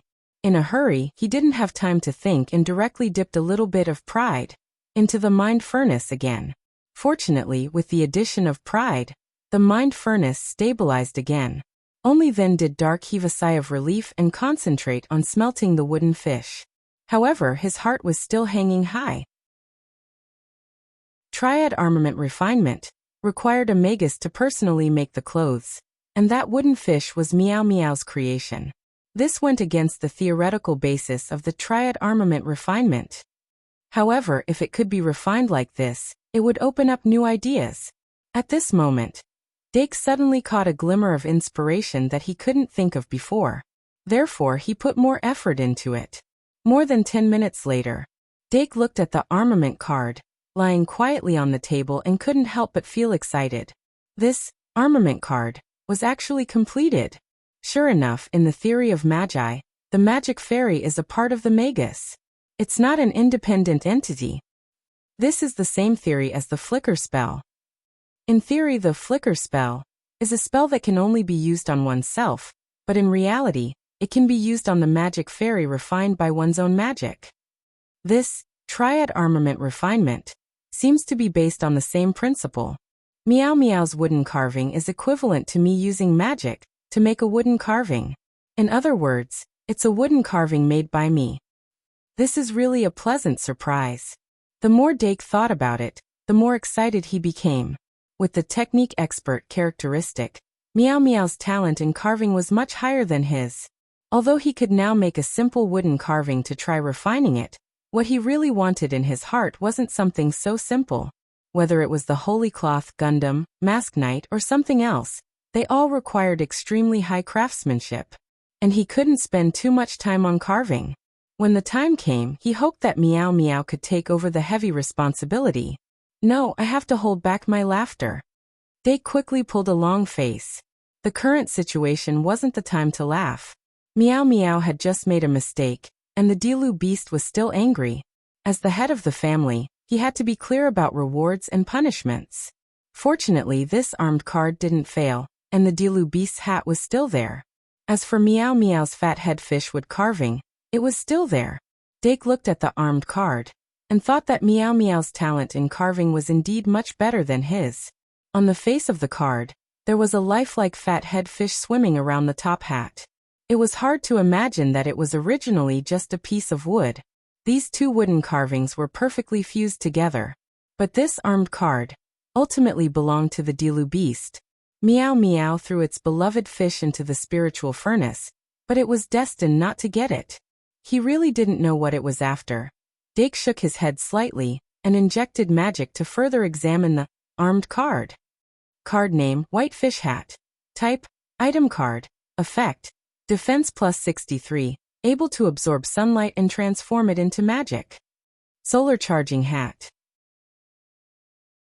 Compared to the wood armor, S attracting moonlight and the moonlight skirt, S increasing charm, the White Fish Hat, S sunlight replenishing magic, was simply a godly skill. Dake's eyelids trembled slightly. This was really a pleasant surprise. For the magic elf, there was probably no better effect than replenishing magic. He just didn't know how efficient the sunlight was at converting into magic. Could it offset the consumption of the armed card? Could it further offset the magic loss of the magic elf? If it was possible, well, this should be difficult to do. But at least it's a research direction. After Dake seriously recorded it, he turned around and looked at the Dilu beast with a hint of joy. He summoned the White Fish Hat and gently put it on the Dilu beast's head. The Dilu beast subconsciously reached out and grabbed the hat. It slightly raised its head and looked at him with tears in its eyes. Meow. Meow Meow on the bookshelf meowed in dissatisfaction. Its claws were restless, as if it wanted to pounce over and snatch the hat. But after carefully measuring the difference in strength between the two sides, it revealed a dejected expression and withered away. After getting the White Fish Hat, the Dilu beast finally calmed down. It wasn't as ostentatious as Ivan the Fairy. It just swayed in front of the mirror, and then sat on the bed. It held the hat and looked at it repeatedly. It was especially fond of the little fish. Meow Meow bared its fangs. Dake observed the reactions of the magic elf, and thought about how to educate Meow Meow. But as he thought about it, his eyes gradually fixed on the White Fish Hat. A new idea suddenly popped up in his mind. The magic elf's use of magic is basically based on their killing moves. If they don't use their killing moves, they won't be able to use magic very well. Like little Ivan, they don't even know how to use a magic pen. But if they wear the armed card, even if they don't control it, their magic will be absorbed by the armed card. If they carefully feel it at this time, it shouldn't be difficult to develop an understanding of magic. After understanding its control, these simple armed cards might be a very good teaching tool. 2-in-1 4000 plus. Chapter 328. With this thought in mind, Dake didn't bother with Meow Meow for the time being. Instead, he called the Diru beast over and explained in detail. The Diru beast raised its head and listened very seriously. After it understood, it immediately hugged the white fish hat and carefully sensed it. Among all of Dake's magic guiding fairies, the Diru beast's comprehension ability was second to none. If even it couldn't do it, then this idea could only remain a fantasy. Meow. Fairy Ibu, who had been listening all this time, expressed its dissatisfaction. Dake grabbed its paws and pinched it, then summoned its little skirt. With a flash of light, the pink moonlight skirt appeared around Fairy Ibu's waist. Fairy Ibu proudly twisted it, then imitated the Diru beast and carefully sensed the skirt. The other magic guiding fairies revealed envious gazes. Remember the URL. Vip can't you? VIP Dark blinked his eyes and tried to persuade her. Do your best. If you can grasp the control and output of magic, based on the principle that magisters and magic guiding fairies are of the same body, you should be able to directly use the magic guiding cards I made. When the time comes, you can rely on yourself to change.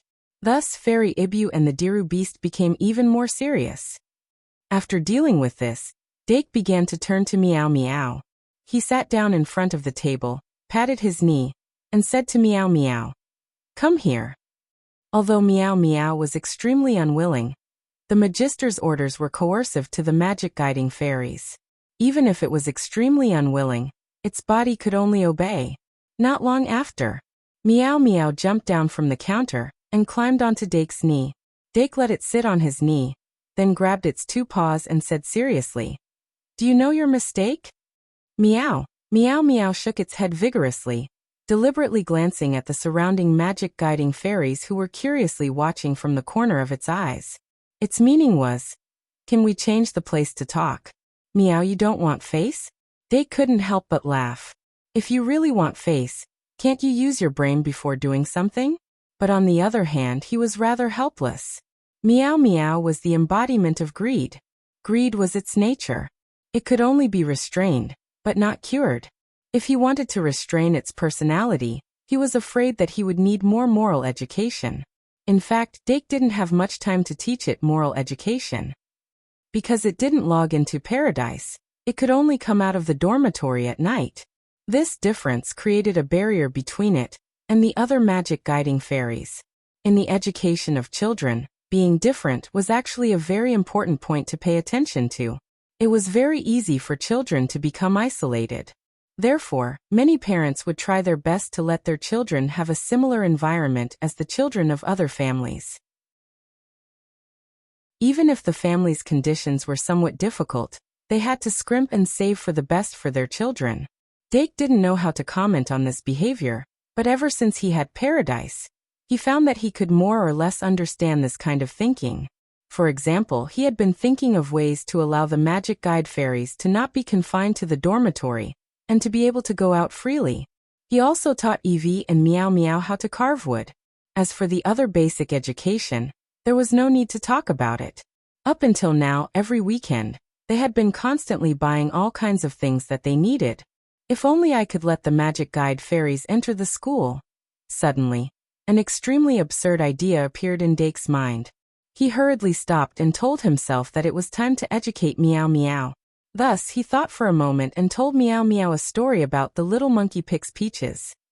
The little monkey went down the mountain to pick peaches.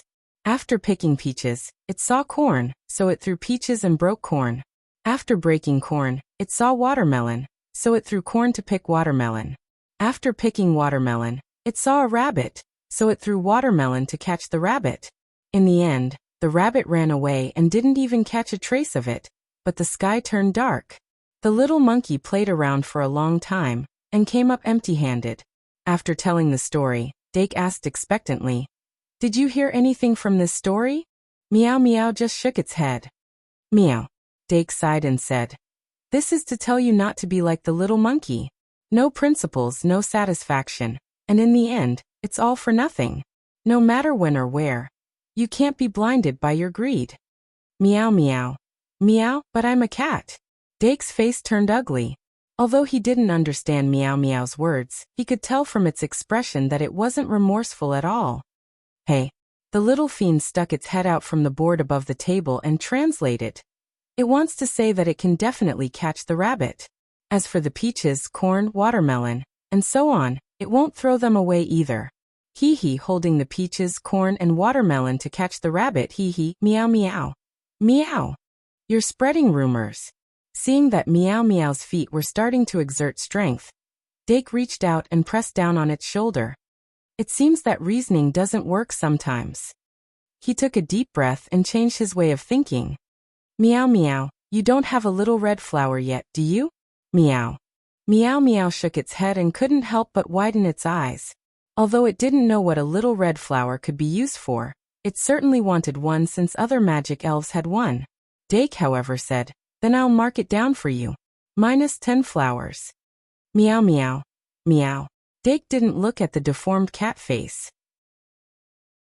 Instead, he took some scraps from the table and quickly engraved the word, mischievous, on it and tied it with a string. Then he showed the wooden sign to Meow Meow. Do you know what this word is? Meow. Meow Meow shook its head. It was just a beginner. Dake smiled. It's okay. You'll know soon enough. Saying that, he hung the wooden sign around Meow Meow's neck. Every night when I summon you, remember to wear it properly. When you understand one day, I'll take it off for you. Meow. Meow Meow was confused, but it had to obey its master's orders. It raised its hand to grab the wooden sign, and looked in the direction of the other magic elves. Suddenly, it noticed that the milk-can was also looking at it. Moo, the milk-can shook the silver sign around its neck, indicating that it had one too. Meow Meow's eyes couldn't help but look back and forth between the silver sign and its own wooden sign. An ominous feeling finally sprouted in its little heart. The so-called education and entertainment. The meaning was that education should be placed in entertainment. In any case, whether or not Meow Meow was entertained was unknown, but the other magic elves were definitely entertained. After finishing this, Dake began to deal with the remnants of the experiment and make a summary. Although there were a lot of accidents tonight, the harvest was quite bountiful. Not only did he refine the white fish hat with guidance, but he also found a way to teach magic elves how to control magic. Most importantly, he confirmed the theory that magisters and magic elves were homologues. This theory was of limited use to other archmages. But for Dake, it was an extremely important theory. With this as a foundation, he could do a lot of things. In the dead of night, Dake was already sitting on the bed. Because he had been busy with armament refinement, he hadn't practiced Underworld Spirit for several days in a row. No matter what, he couldn't fall behind tonight. But it was different from the past. Tonight, he had two more magic elves by his side who were imitating him. Fairy Ibu and the Dilu Beast were also in the same posture. One person and two pets were like the trinity of the Triad Armament Refinement Array. But by the time Dake finished practicing, Fairy Ibu and the Dilu Beast hadn't successfully cultivated their understanding of magic. After carefully asking and confirming that they had more or less found a little feeling, Dake heaved a sigh of relief. As long as there were signs, it was good. It was unrealistic to expect them to succeed in such a short period of time. In the blink of an eye, the moon set and the sun rose. On Wednesday afternoon, Dake wanted to work overtime and make two more pieces of equipment. But just as he brought the Dilu Beast to the balcony to do the white fish hat's solar charging test, he received a message from Professor Shi Erfu. Helpless, he could only put down the matter at hand for the time being and rush to Professor Shi Erfu's office. As for the test results of the white fish hat, sure enough, it was as expected. It was true that it could absorb sunlight and convert it into magic power. However, when the sun was at its peak at noon, the efficiency was only about 1 point per second. Not to mention replenishing the consumption of the armor, It could not even fill the gap between a fingernail. It was completely equivalent to nothing. This meant that he would probably have to refine the golden white fish hat to be able to achieve the effect Dake wanted. In the end, what is the essence of equipment? Are there materials that can spontaneously produce magic? If I use those materials to make equipment, can it make up for the consumption? Dake thought all the way and soon arrived in front of Professor She-Urfa's office.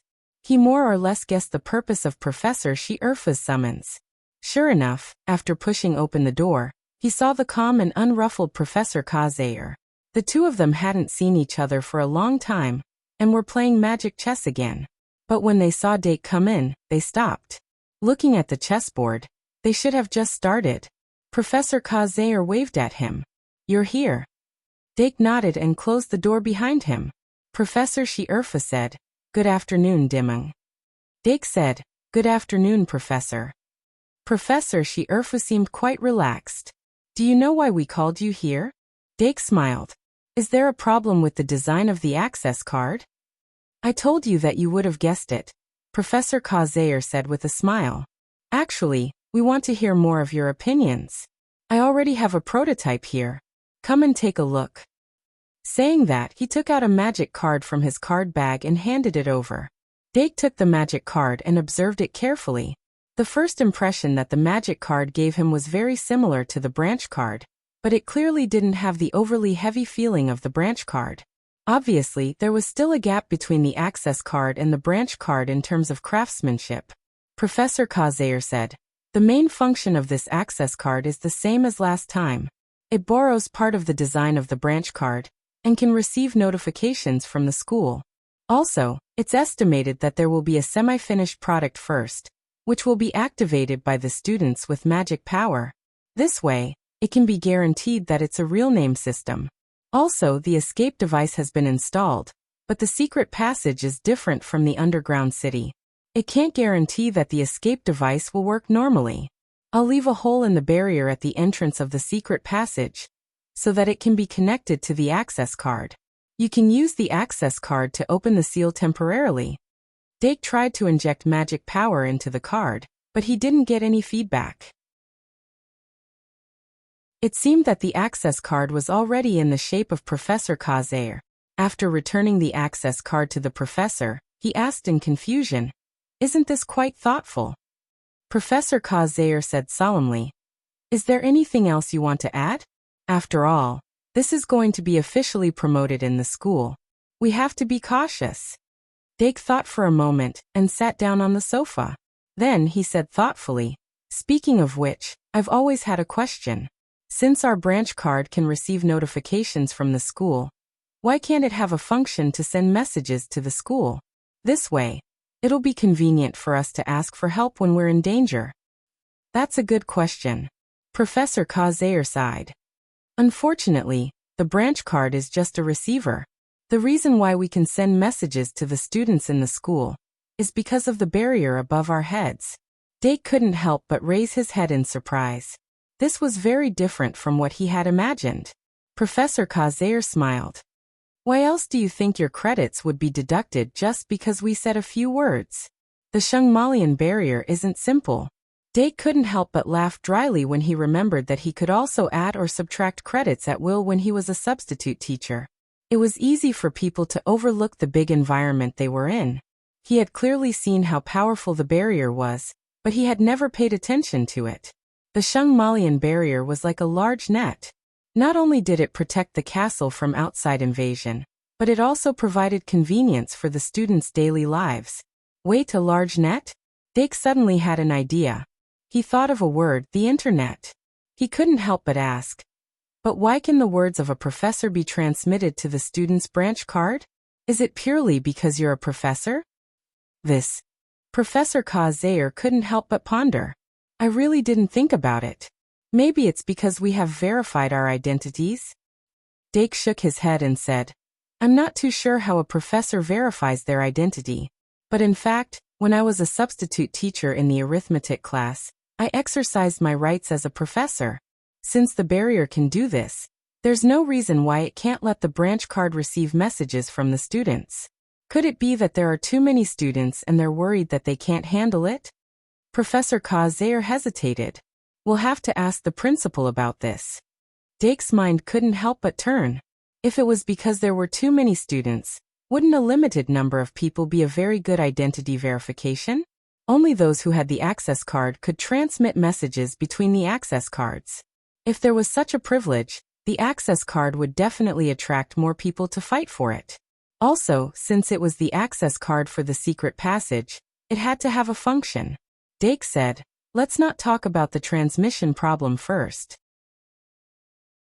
I think the map problem is more important. A million words. I hope that the big fans of books can set up an automatic subscription.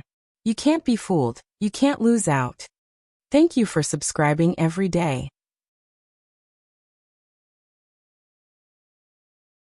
Chapter 329. The paths in the secret tunnel were intertwined and the terrain was complicated. Occasionally the terrain would change. A map system that could automatically record and adjust the terrain was very important. Moreover, the school card already had a map system, which meant that this idea could be realized. But after Dake suggested it, Professor Kazir shook his head. A normal map system can do it, but automatic recording and adjustment is very difficult to do. Generally, we need to rely on the magisters to record and adjust the map themselves. Dake thought for a moment. That's enough. But since we intend to make the card into a symbol of status, we should at least have a grading system. Professor Kazir was surprised. A grading system? Dake said. Yes, just like the white, blue, purple, orange, and gold grades of the card. The higher the grade of the card, the more privileges it has. For example, the number of times you can enter the secret tunnel will increase. Or you can bring people in. That's a good idea. Let me think. Professor Kazir was moved. He felt that Dake's idea was very broad and very useful. They then chatted for a while, and talked about the issue of the card distribution. The card could be given out as a reward for various activities and competitions. It could even be used as an end-of-term reward. Also, to increase the value of the card. Remember, https://m. VIP can't you? VIP Dark suggested that some treasures could be placed in the secret passageway, just like the treasure maps of the hero and the Valkyrie. Not only could it be used as a trial for the students, it could also guide them to understand the secret passageway and gradually develop its uses. He felt that it was a pity for the school not to make good use of such a treasure, but these were all points for future development. As for the first competition to promote the card, it was tentatively scheduled to be on Easter. There was already a holiday on Easter, so it was a good time to have an Easter duel ceremony. The card would be given out as an Easter egg. But this year's Easter is actually on the same day as April Fool's Day? Then there's still a whole month left. After Dake left the office, he started to think about it. Of course, he had his eyes on the card, but the chances of getting it from the third year were too low. But when he thought about it, not many people knew much about the secret passageway. Perhaps there would be fewer people participating in the Easter festival than he imagined. Maybe he could steal a chicken in front of a bunch of senior brothers and sisters who were just here for fun? In short, the idea was good. As for what the reality was, they could only wait and see. During the astronomy class that night, Professor Mitya continued to lecture as if nothing had happened. She could always poke at the middle school students' weak points, and the whole class was full of climaxes. After the astronomy class, Dake didn't have time to refine equipment. But tonight was the last day of February, so it was just the right time to make a conclusion. After Dake returned to the dormitory, he took out a pen and paper. He jotted down the number of major sins in his notebook. The summary at the end of each month could be compared to the previous month. Before he started writing, he thought for a moment and summoned Meow Meow. Then he put the tag of mischievous egg on its neck. It is the father's fault for not teaching. If the teacher is not strict enough, the teacher will be lazy. Meow Meow was a typical example of evil by nature. Its early education had to be strict so that it would know pain. For the sake of its future, Dake could only harden his heart and become an evil person. Meow. Meow Meow shook its head vigorously at Dake. Last night, it flipped through the dictionary for a long time, and finally found the words engraved on the wooden tag. After that, it was very repulsed. But this showed the effectiveness of this method. He had to let it develop a correct view of right and wrong. At least a week. No, 3 days. Dake silently shortened the punishment period. After that, he gave Meow Meow homework and opened the system panel to make a summary. He compared it to the end of last month. Pride, 104-102. Envy, 38-38. Rage, 85-84. Sloth, 64-63. Greed, 198. Gluttony, 69-70. Bliss, 109-103. With this comparison, Dake suddenly realized something. Am I already so self-disciplined now? He tapped his head and couldn't help but feel a little troubled. In February, he drew 3 points of pride, 4, 5 points of greed, and 7, 5 points of bliss. In theory, pride should have fallen to 101 points, greed to 95, 5 points, and bliss to 101, 5 points. Under Dark's intentional or unintentional guidance, these numbers rose slightly, but the numbers didn't rise by much. In the end, the overall number decreased by a lot. This showed that he was really restrained this month. Even Valentine's Day didn't evoke his desire too much. Pride, greed, and bliss increased, but it was too little. If this continues, I'm afraid I'll have to find a way to actively release my desire to draw great sins in the future. Unless Soul Loss Curse can be improved further and lower the standard draw line. He thought about the predicament when he first entered the school and his current situation. Every dog has its day.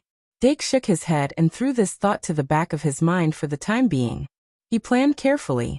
Until today, he still had a lot of great sins in his hands. Among them, pride had 2, 8 points left. Bliss had 7, 3 points left. Greed had 0, 5 points left.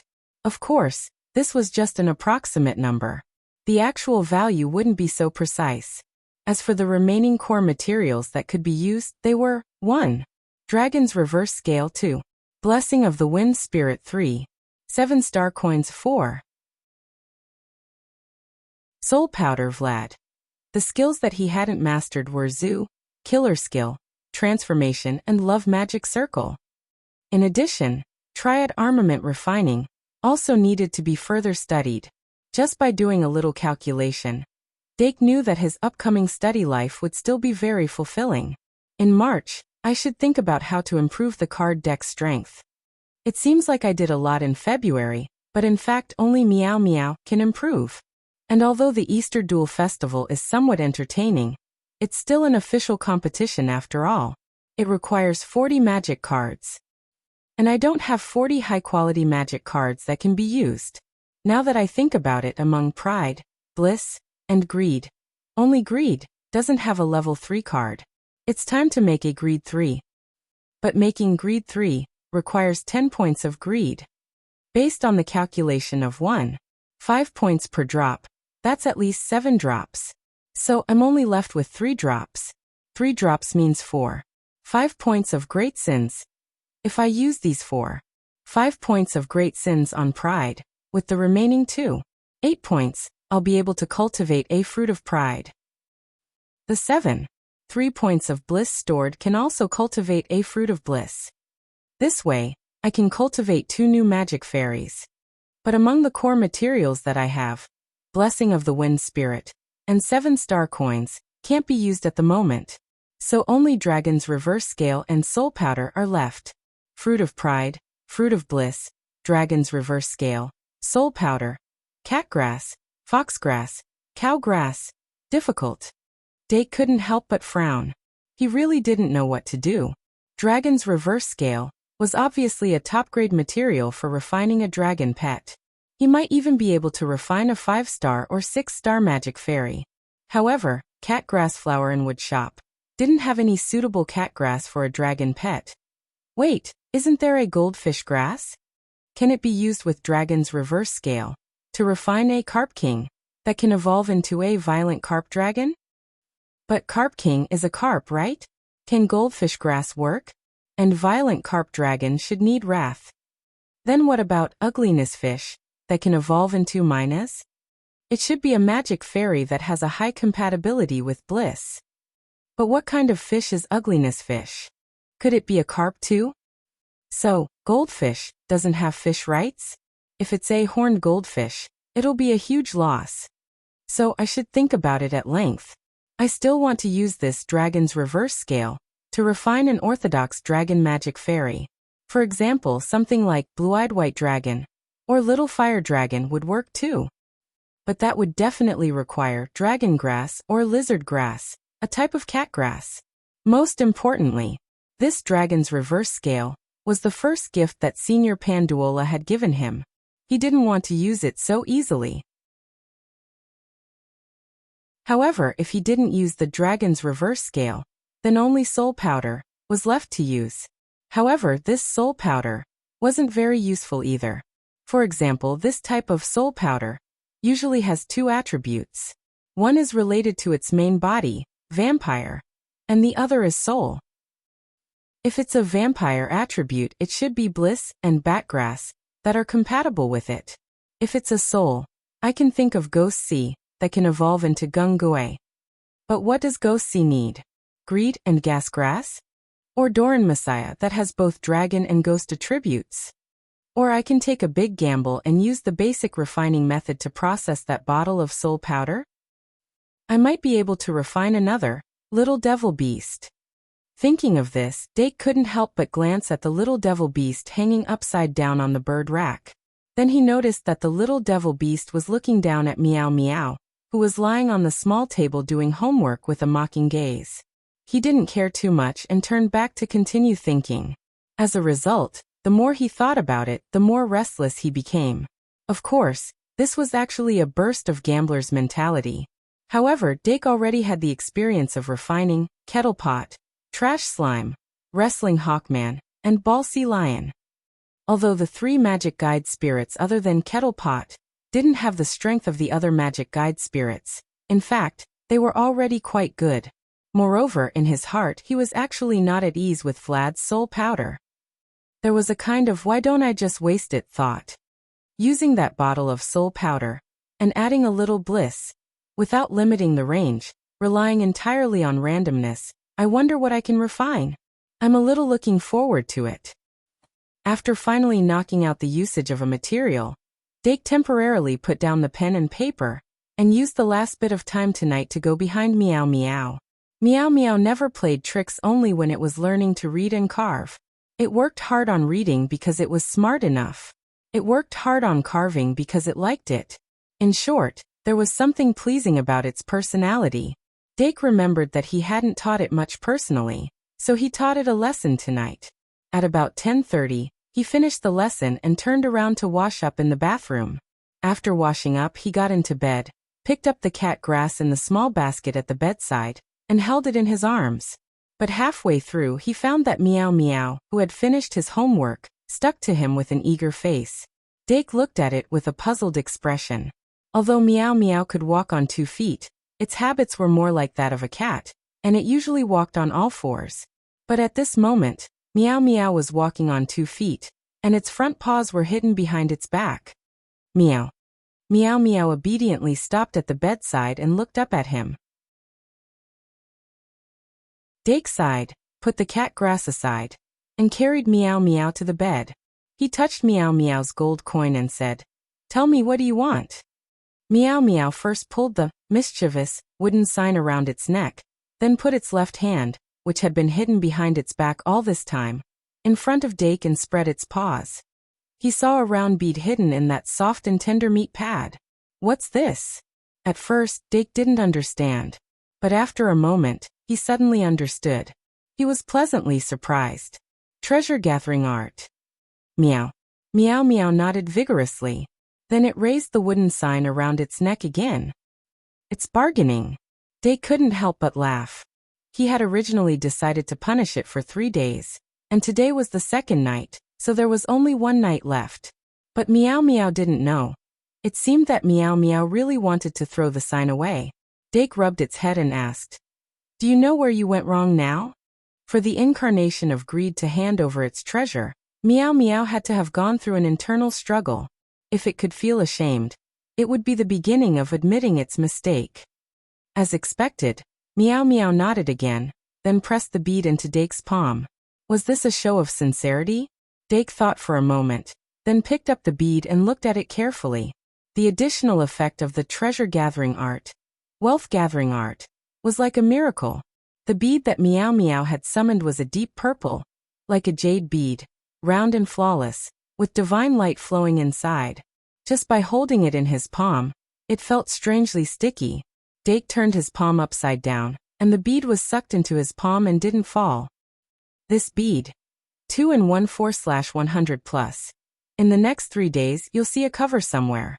Don't ask. If you do, you'll see the Valkyrie.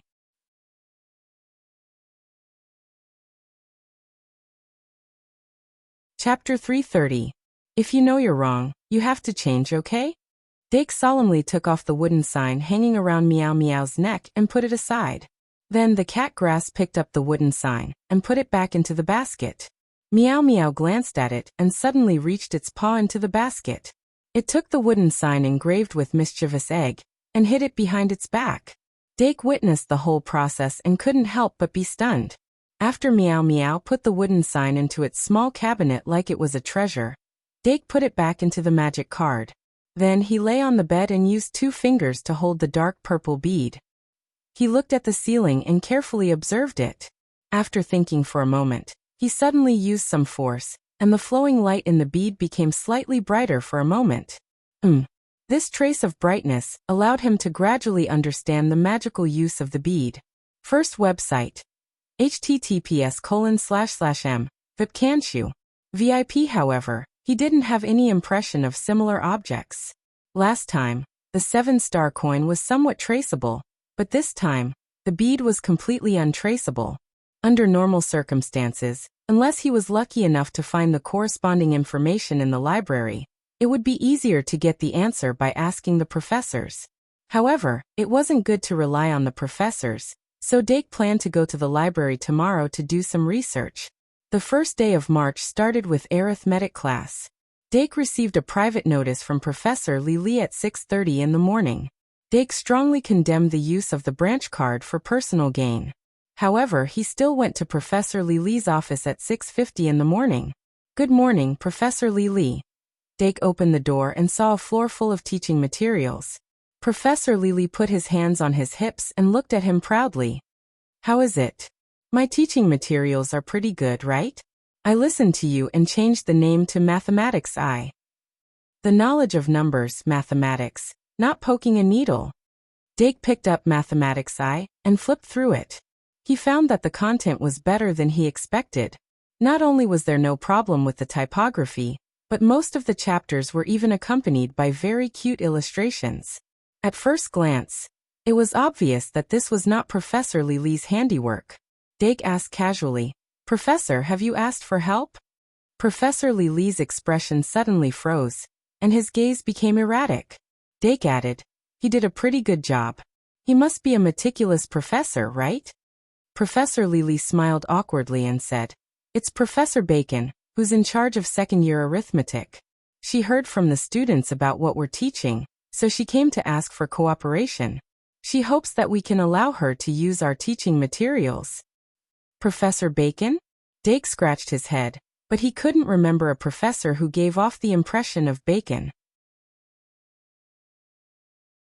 However, Lu Zhou's original intention in writing this textbook was to popularize it. Therefore, he had no objections to Professor Bacon's participation.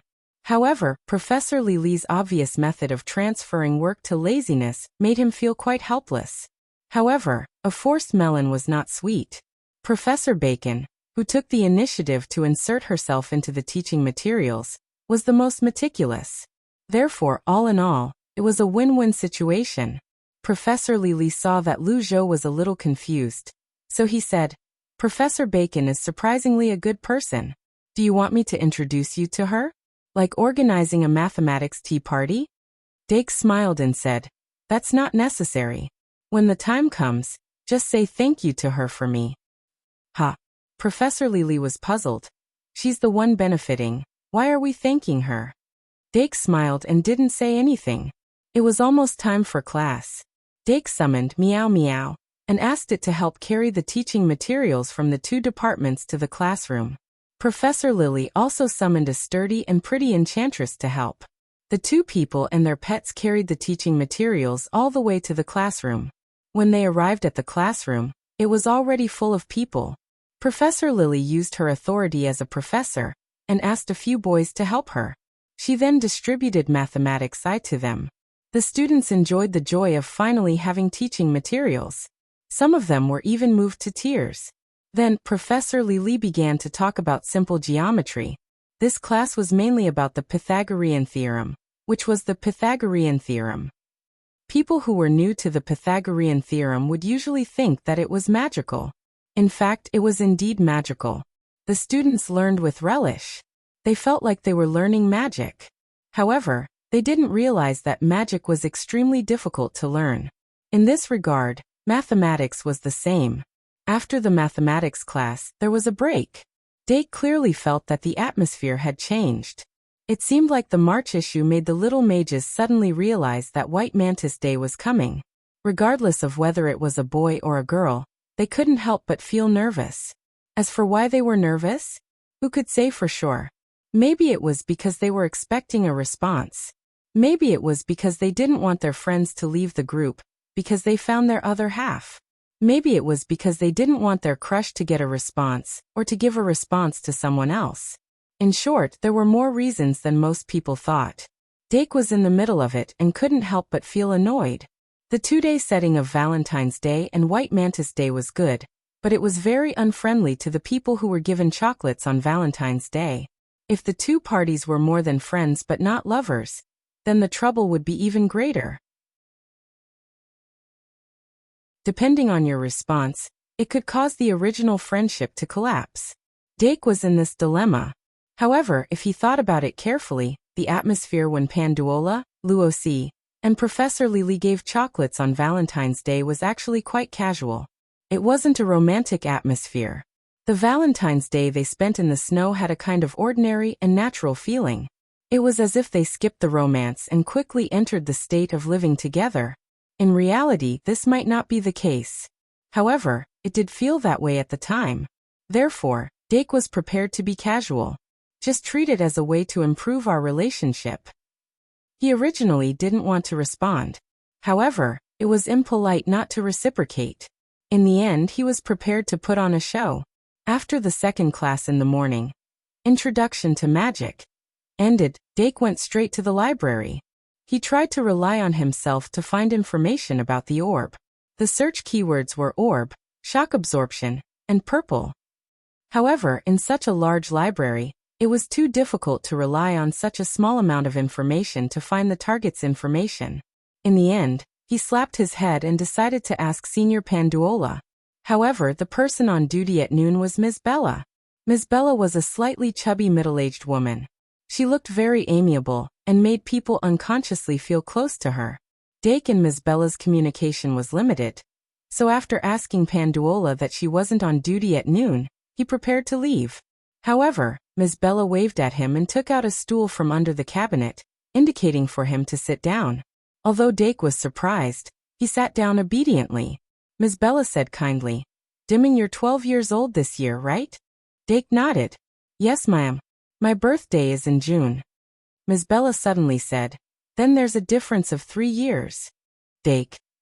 Ms. Bella asked again, "You don't have a marriage contract, right?" Dake couldn't help but open his mouth, but he didn't say anything for a long time. Of course, it wasn't because he didn't want to say it, but because he wasn't sure himself. In theory, he had a fiancée.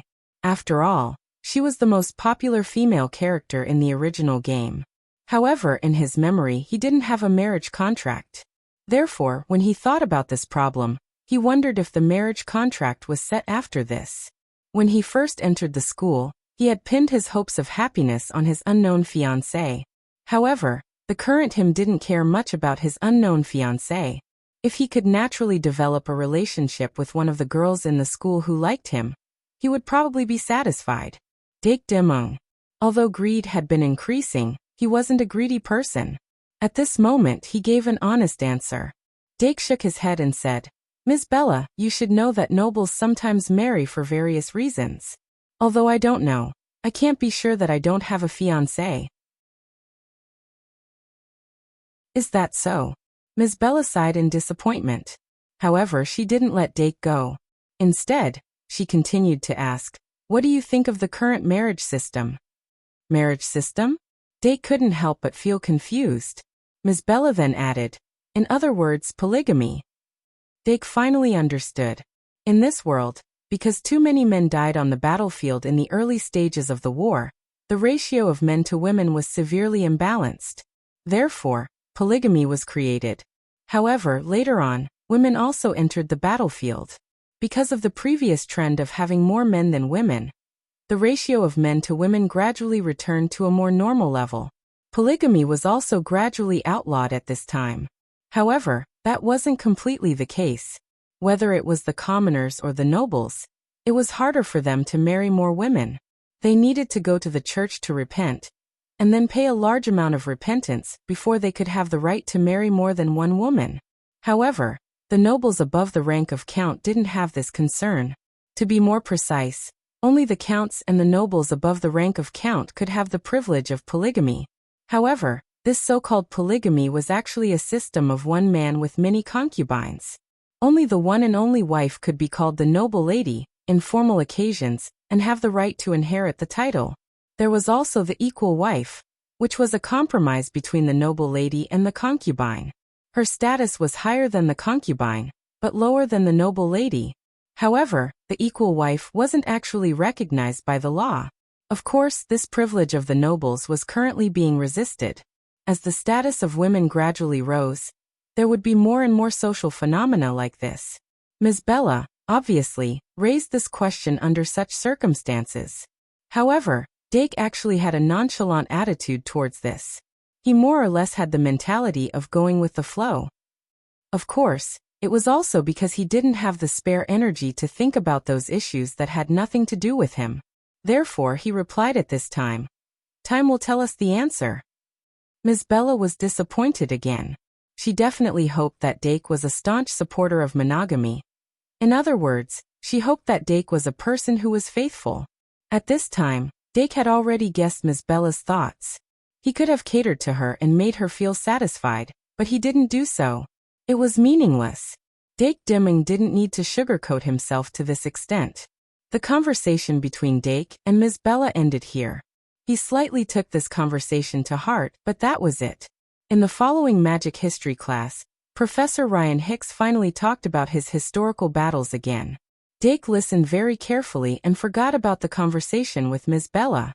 After class, he packed up his things and went straight to Professor Kazayer's office and knocked on the door. Knock, knock, knock.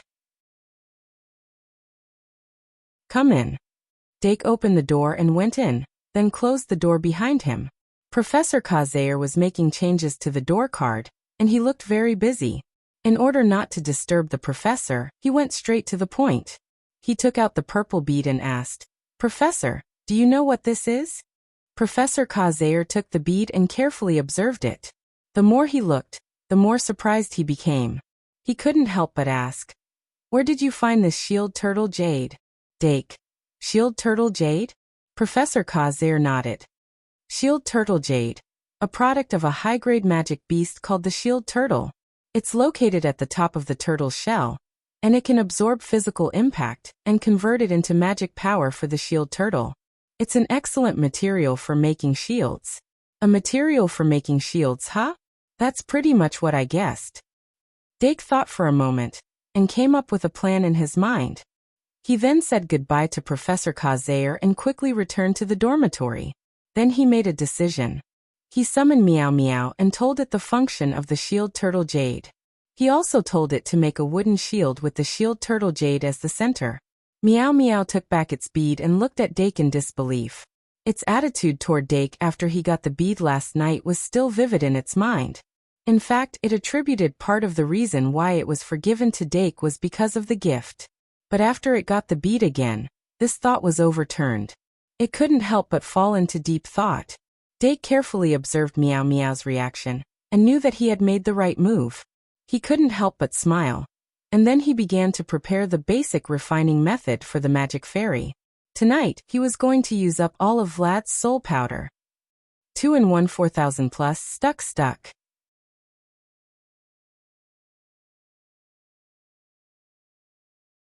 Chapter 331. In terms of value, Vlad's soul powder was second only to Angel's feather and Dragon's reverse scale among all the core materials Dake had obtained. Normally, Dake would treat a material of this level more seriously, but who told it to be Vlad's remains? If he was worried about something, it was better to refine it as soon as possible. Before the experiment, Dake glanced at the clock on the wall. After confirming that it was just past 7, he began his preparations step by step. He could be considered an experiment expert now, and handling all kinds of materials was a piece of cake for him. For a basic refinement method like this, he could complete the first step in just half an hour. However, the refinement of the magic fairy would only enter the critical stage after the first refinement formation was activated. Dake held the small bottle of soul powder in his hand and narrowed his eyes at the white light emitted by the first refinement formation. The basic refinement could only have one core. Putting in 2 or more core materials would result in an accident due to the intense conflict between the materials. Since he chose to use soul powder as the core this time, he could only add some supplementary materials at most. He remembered the website, MVIP Kanchu. VIP Vlad was a vampire and the darling of the moonlit night, so his soul was naturally most compatible with bliss. In addition, pride could also be considered. However, pride didn't have as much storage as bliss, so Dake's final choice was still bliss. 7. 3 points of bliss. For great sins, 7 was a very special number. 7 points of great sins was enough to create a fruit of great sins. Then, what would happen if he directly threw 7 points of bliss into the first refinement formation? In theory, 7 points of bliss wouldn't be as effective as the fruit of bliss, but without the corresponding catgrass, he had no choice. Whether he lived or died depended on his fate. It depended on Dake's fate, and also on Vlad's fate. Dark took a deep breath and focused his attention. Then he opened the small bottle containing the soul powder. He prepared a total of 3 bottles. One contained soul powder, the second contained bliss, and the third contained saliva. It was Dake's habit to add saliva to the magic fairy's refinement. Because the effect had always been good, he kept using it. Saliva was an excellent catalyst in the process of refining magic elven cards. Human saliva contained rich elements that could promote the formation of life. Dake had also realized that his saliva might be a high-grade supplementary material. However, when the small bottle containing the soul powder was opened, Leah, who was far away in Midya's dormitory, suddenly reacted. She put down the book in her hand and walked to the short cabinet next to the bookcase. She carefully took out the glass bottle with a diameter of 13 centimeters. After so many days, the bubble soul in the bottle had completely condensed and formed. It was like a small baby curled up in the transparent liquid. But when the bottle was taken out, the little baby opened its eyes under the gaze of Leah. A trace of blood-red light flashed through its small eyes. Leah had a thought and could not help but ask hesitantly, "What is it that made it react?" Professor Midya walked over and asked curiously, "Leah, what are you trying to do?" Leah smiled. "Aren't we friends?"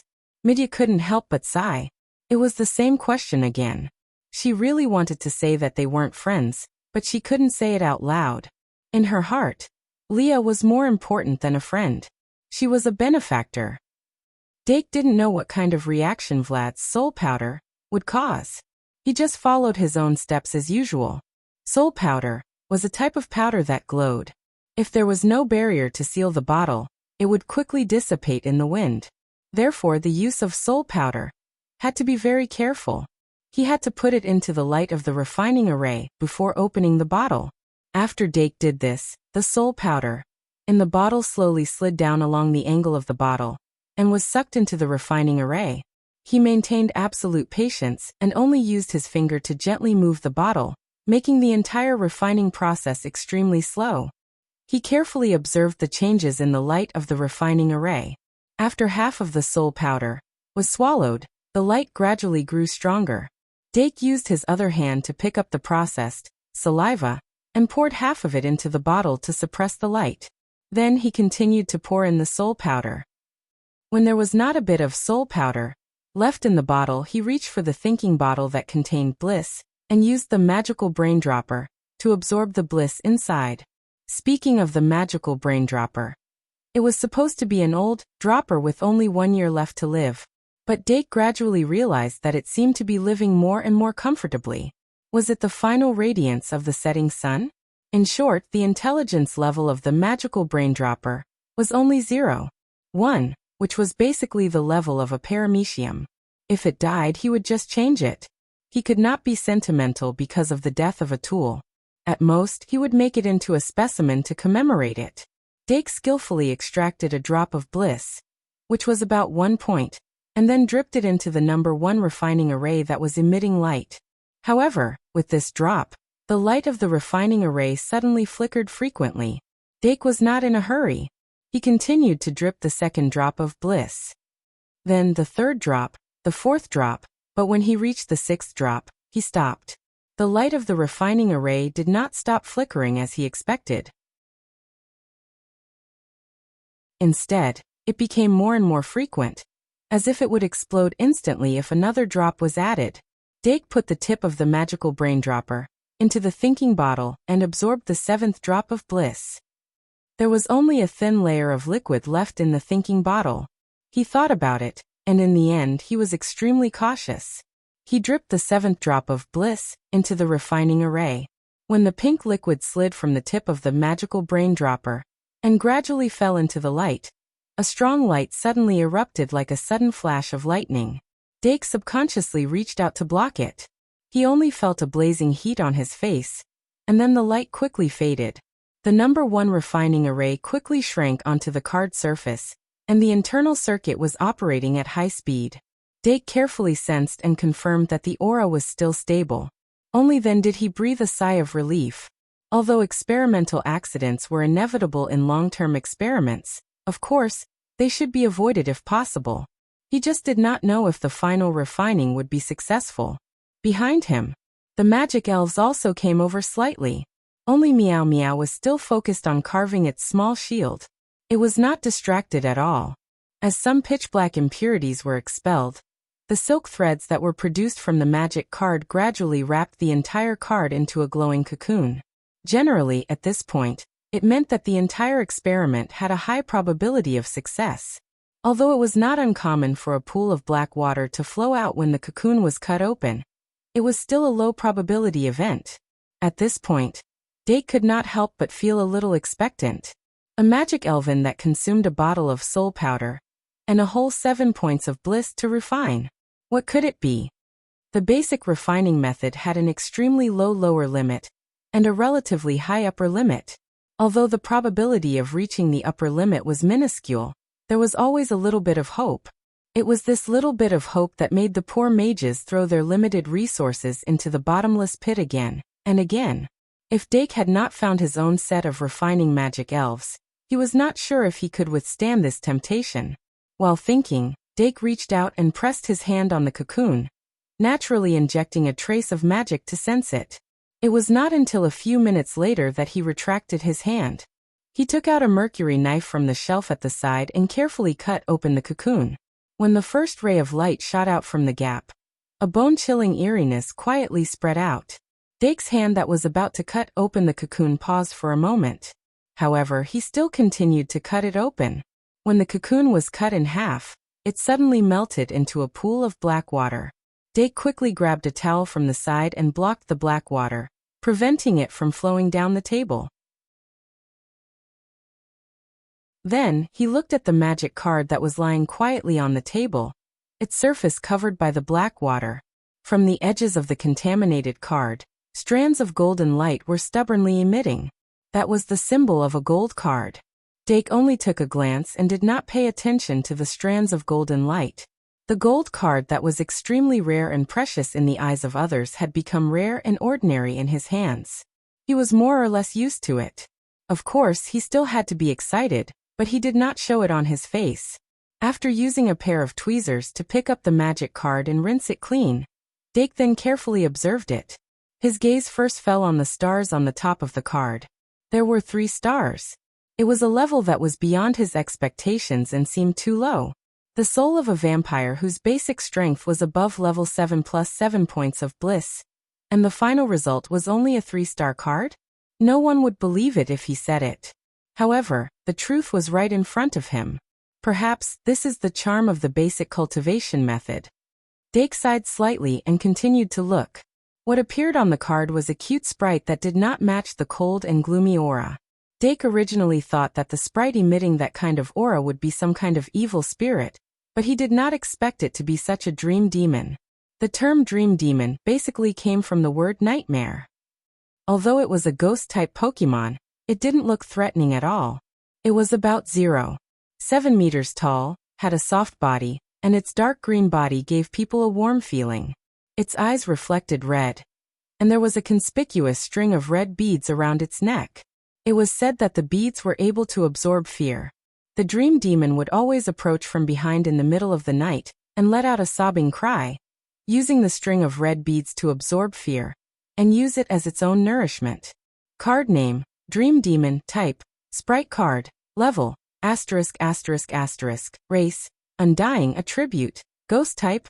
Magic power, 1600. Attack, 1500. Defense, 800. Killing skills, Dream Eater. Fright, Telekinesis. Fear gem. What kind of transformation did it experience from a vampire to a nightmare? Dake had no way of knowing the mystery. However, the sprite that was refined in the end was not a vampire, which made him feel relieved. If he refined a little Vlad, he really would not know what to do with it. He carefully recalled the Pokemon called Dream Demon, and only remembered that it should be a ghost-type Pokemon with a mischievous personality that could evolve into a relatively calm Dream Demon. Can a Dream Demon refined using Bliss evolve through Bliss 3? This thought immediately surfaced. However, he suppressed the urge to immediately try it out and continued to study the Dream Demon's interface data. It has more than 1,500 points of magic power and top-notch attack power. Is its weakness its defense? However, since it is a ghost-type undying species, it should be partially immune to physical attacks. The key is the killing skills. Dake immediately injected magic power and quickly received information about the 4 killing skills. Dream Eater. Fright, Telekinesis. Fear gem? What are these skills? What's a fear gem? The sudden shock made Dake a little absent-minded, because other than the killing skill Fear gem, the other 3 skills were not offensive or defensive skills in the conventional sense. Among them, Dream Eater was a skill with decent power, but it was not an elemental skill. It was a killing skill that could only be used against creatures in the sleeping state. Fright was a skill that didn't deal any damage and could only scare the opponent into retreating. In the Pokemon game, Telekinesis was a skill that increased the hit rate of the player. It could not be said to be useless, but it was definitely a pain in the ass. However, Dake calmed himself down and quickly convinced himself to have a deeper understanding. He continued to inject magic power, and more information flowed into his mind. Dream Eater. The Dream Demon can invade dreams and eat the other party's dreams, turning them into its own magic power and causing great mental damage. Fright. Frighten the other party by screaming suddenly and making them feel more afraid. Telekinesis. Move objects using superpower. Fear gem. Absorbs the emotions of fear and turns them into magic power to be stored in the fear gem. When necessary, it can release a gem-like magic light to attack. Invade dreams. Dream Eater. Make people feel fear. Telekinesis. Absorb fear. Convert magic power. Store magic power. So that's how it is. A standard nightmare skill. Dake pondered for a moment and seemed to understand something. The red string of beads hanging around the Dream Demon's neck was the so-called fear gem. And this killing skill seemed to be derived from the strength gem. This set of killing skills basically forms the physiological needs of the Dream Demon. The magic elf does not have the ability to hunt and digest, so it forcibly creates a stomach. Interesting. 2 in 1 4000 plus.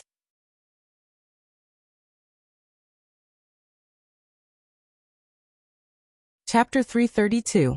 With a hint of anticipation, Dake used the usual summoning skill to summon the dream demon. Then he quickly grabbed it.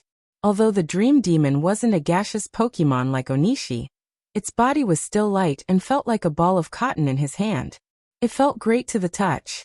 Little demon, he used a total of 7 points of bliss to refine this dream demon.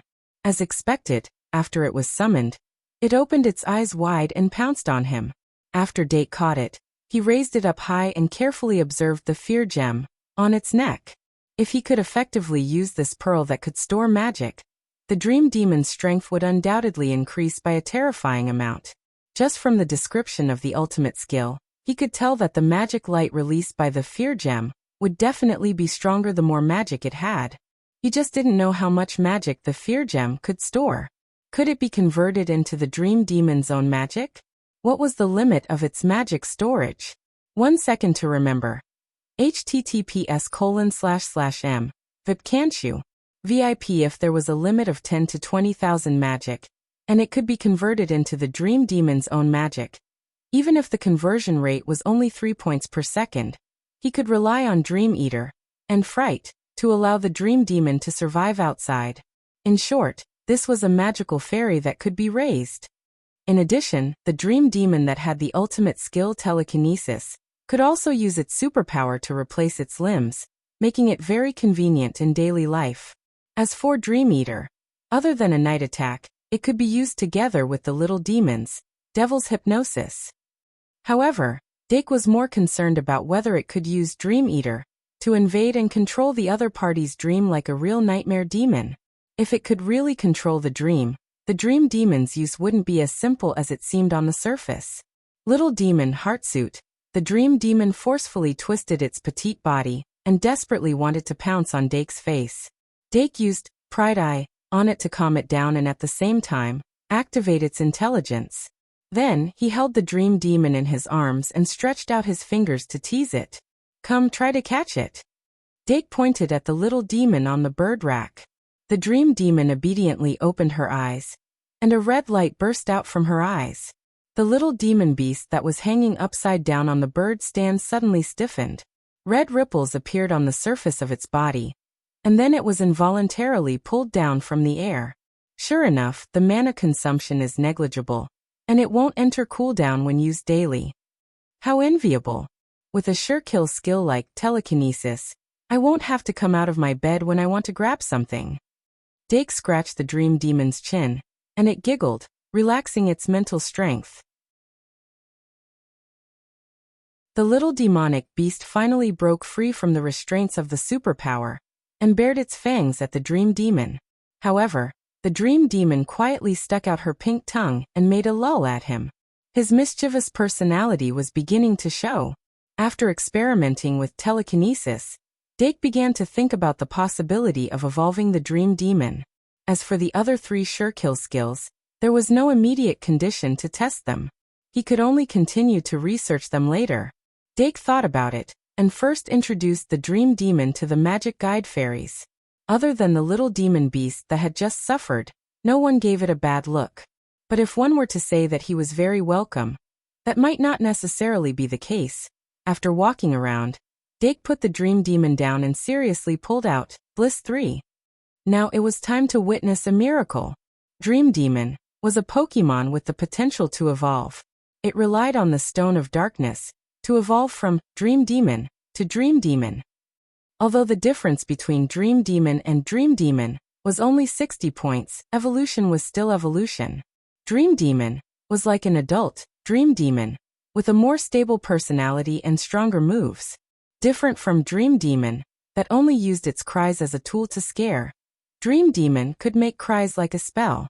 It was said that people who heard it would suffer from headaches and hallucinations. However, it was also hidden, and occasionally it would make people feel happy. Also, the powerful Dream Demon also had the ability to distort space and create illusions. In the illusions, it could make all sorts of things happen that couldn't happen in reality.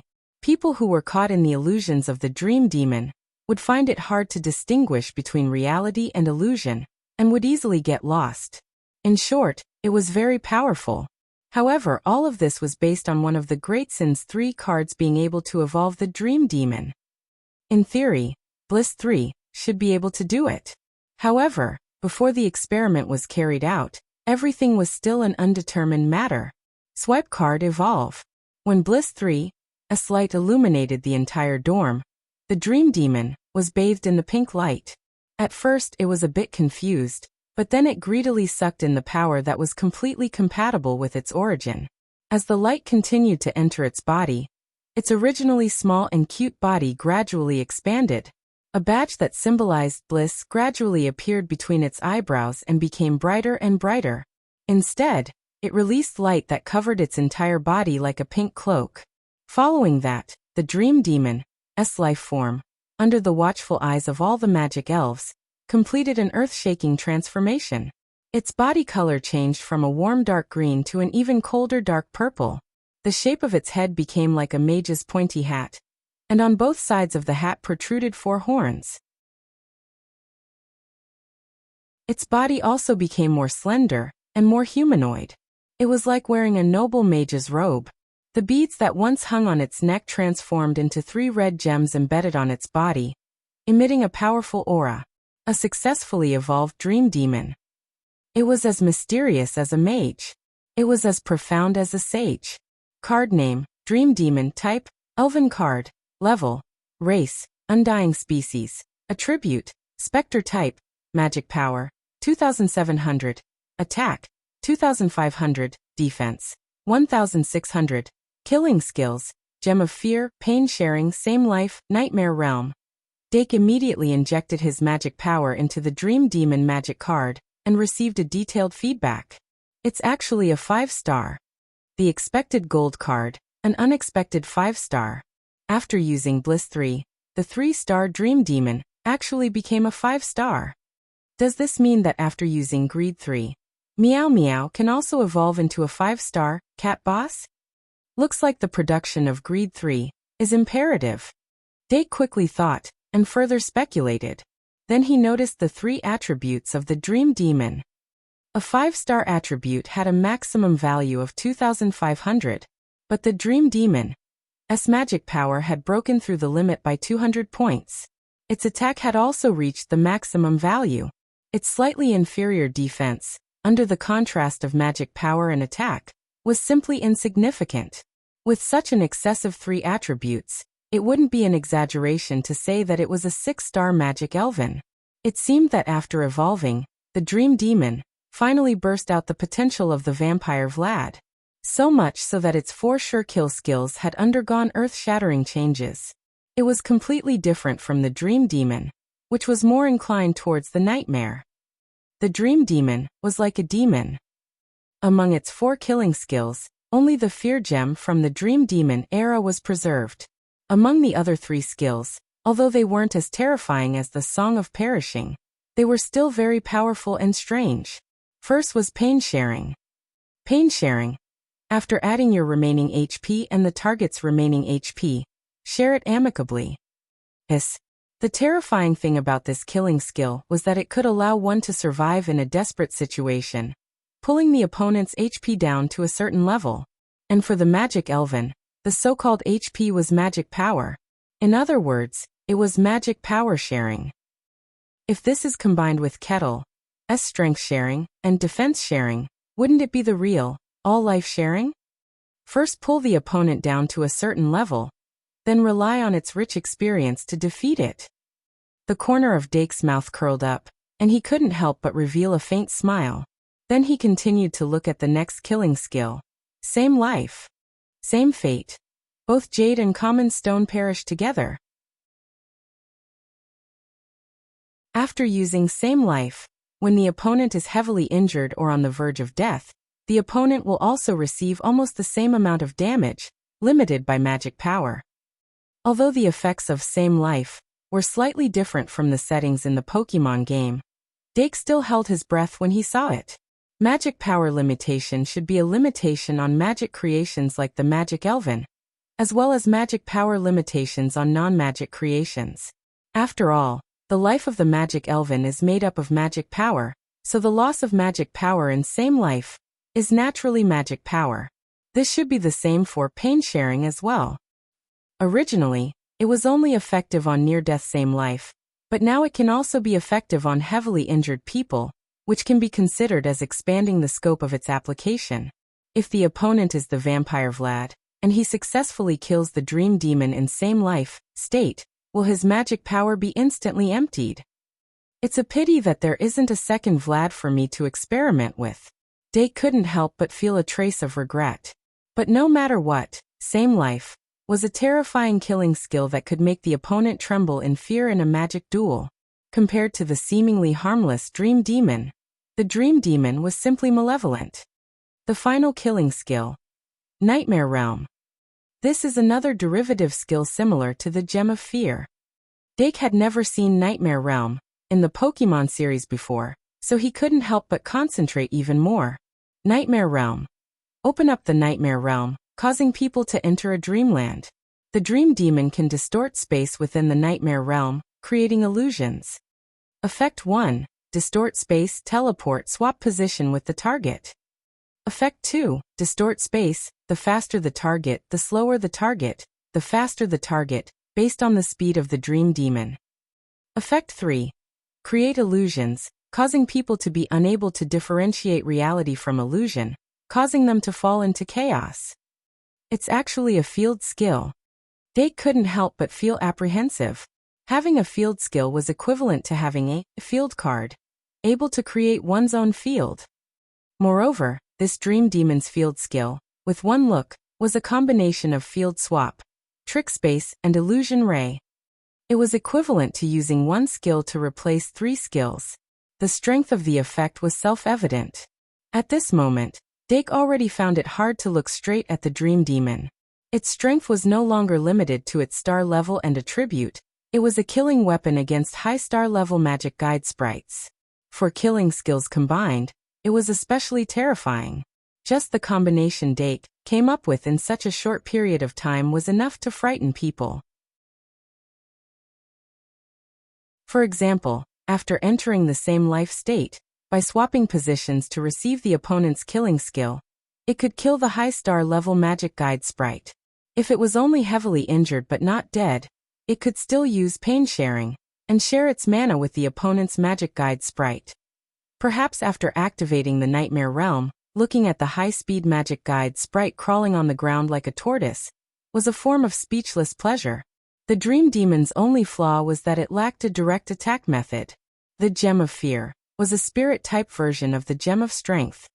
Although its might wasn't bad, it needed to absorb the emotions of fear to accumulate enough mana. This wasn't easy to achieve in the Academy. Only after communicating with the Academy could the dream demon be released, adding a little spice to the dull Academy life of the children. Following that, Dake ordered the dream demon to activate the Nightmare Realm in the dormitory. Demon Heartsuit, but the dream demon suddenly flew up, using its magic robe-like body to cover his head, stirring up restlessly. Dake hurriedly pulled it down from his head, lightly scolding, "Be obedient." Demon Heartsuit, the dream demon raised her head and rubbed her face against his. Then she turned around and used her Nightmare Realm on the empty ground. Purple smoke slowly emanated from its body, spreading out in all directions like a cloud of smoke. But when Dark and the other magic guiding fairies were distracted by the smoke, the Nightmare Realm had already spread out noiselessly. It was also an area effect, but it didn't reject the Paradise effect. Instead, there was a special feeling of harmony. As the smoke rose, Dark suddenly felt his vision blur. The dream demon suddenly disappeared, and was replaced by a young sorceress wearing a purple sorcerer's robe and a round sorcerer's hat. She held an ornate magic staff in her hand. She wore spectacles, her skin was fair, her figure was slender, quiet and confident. Hidden under the magic robe, her chest was astonishing. This was the type that Dake liked. But following that, a high-speed kettle whizzed past like a train, causing him to return to reality from the illusion. 2 and 1 4,000 plus. Yesterday's work was a complete mess. I'm going crazy.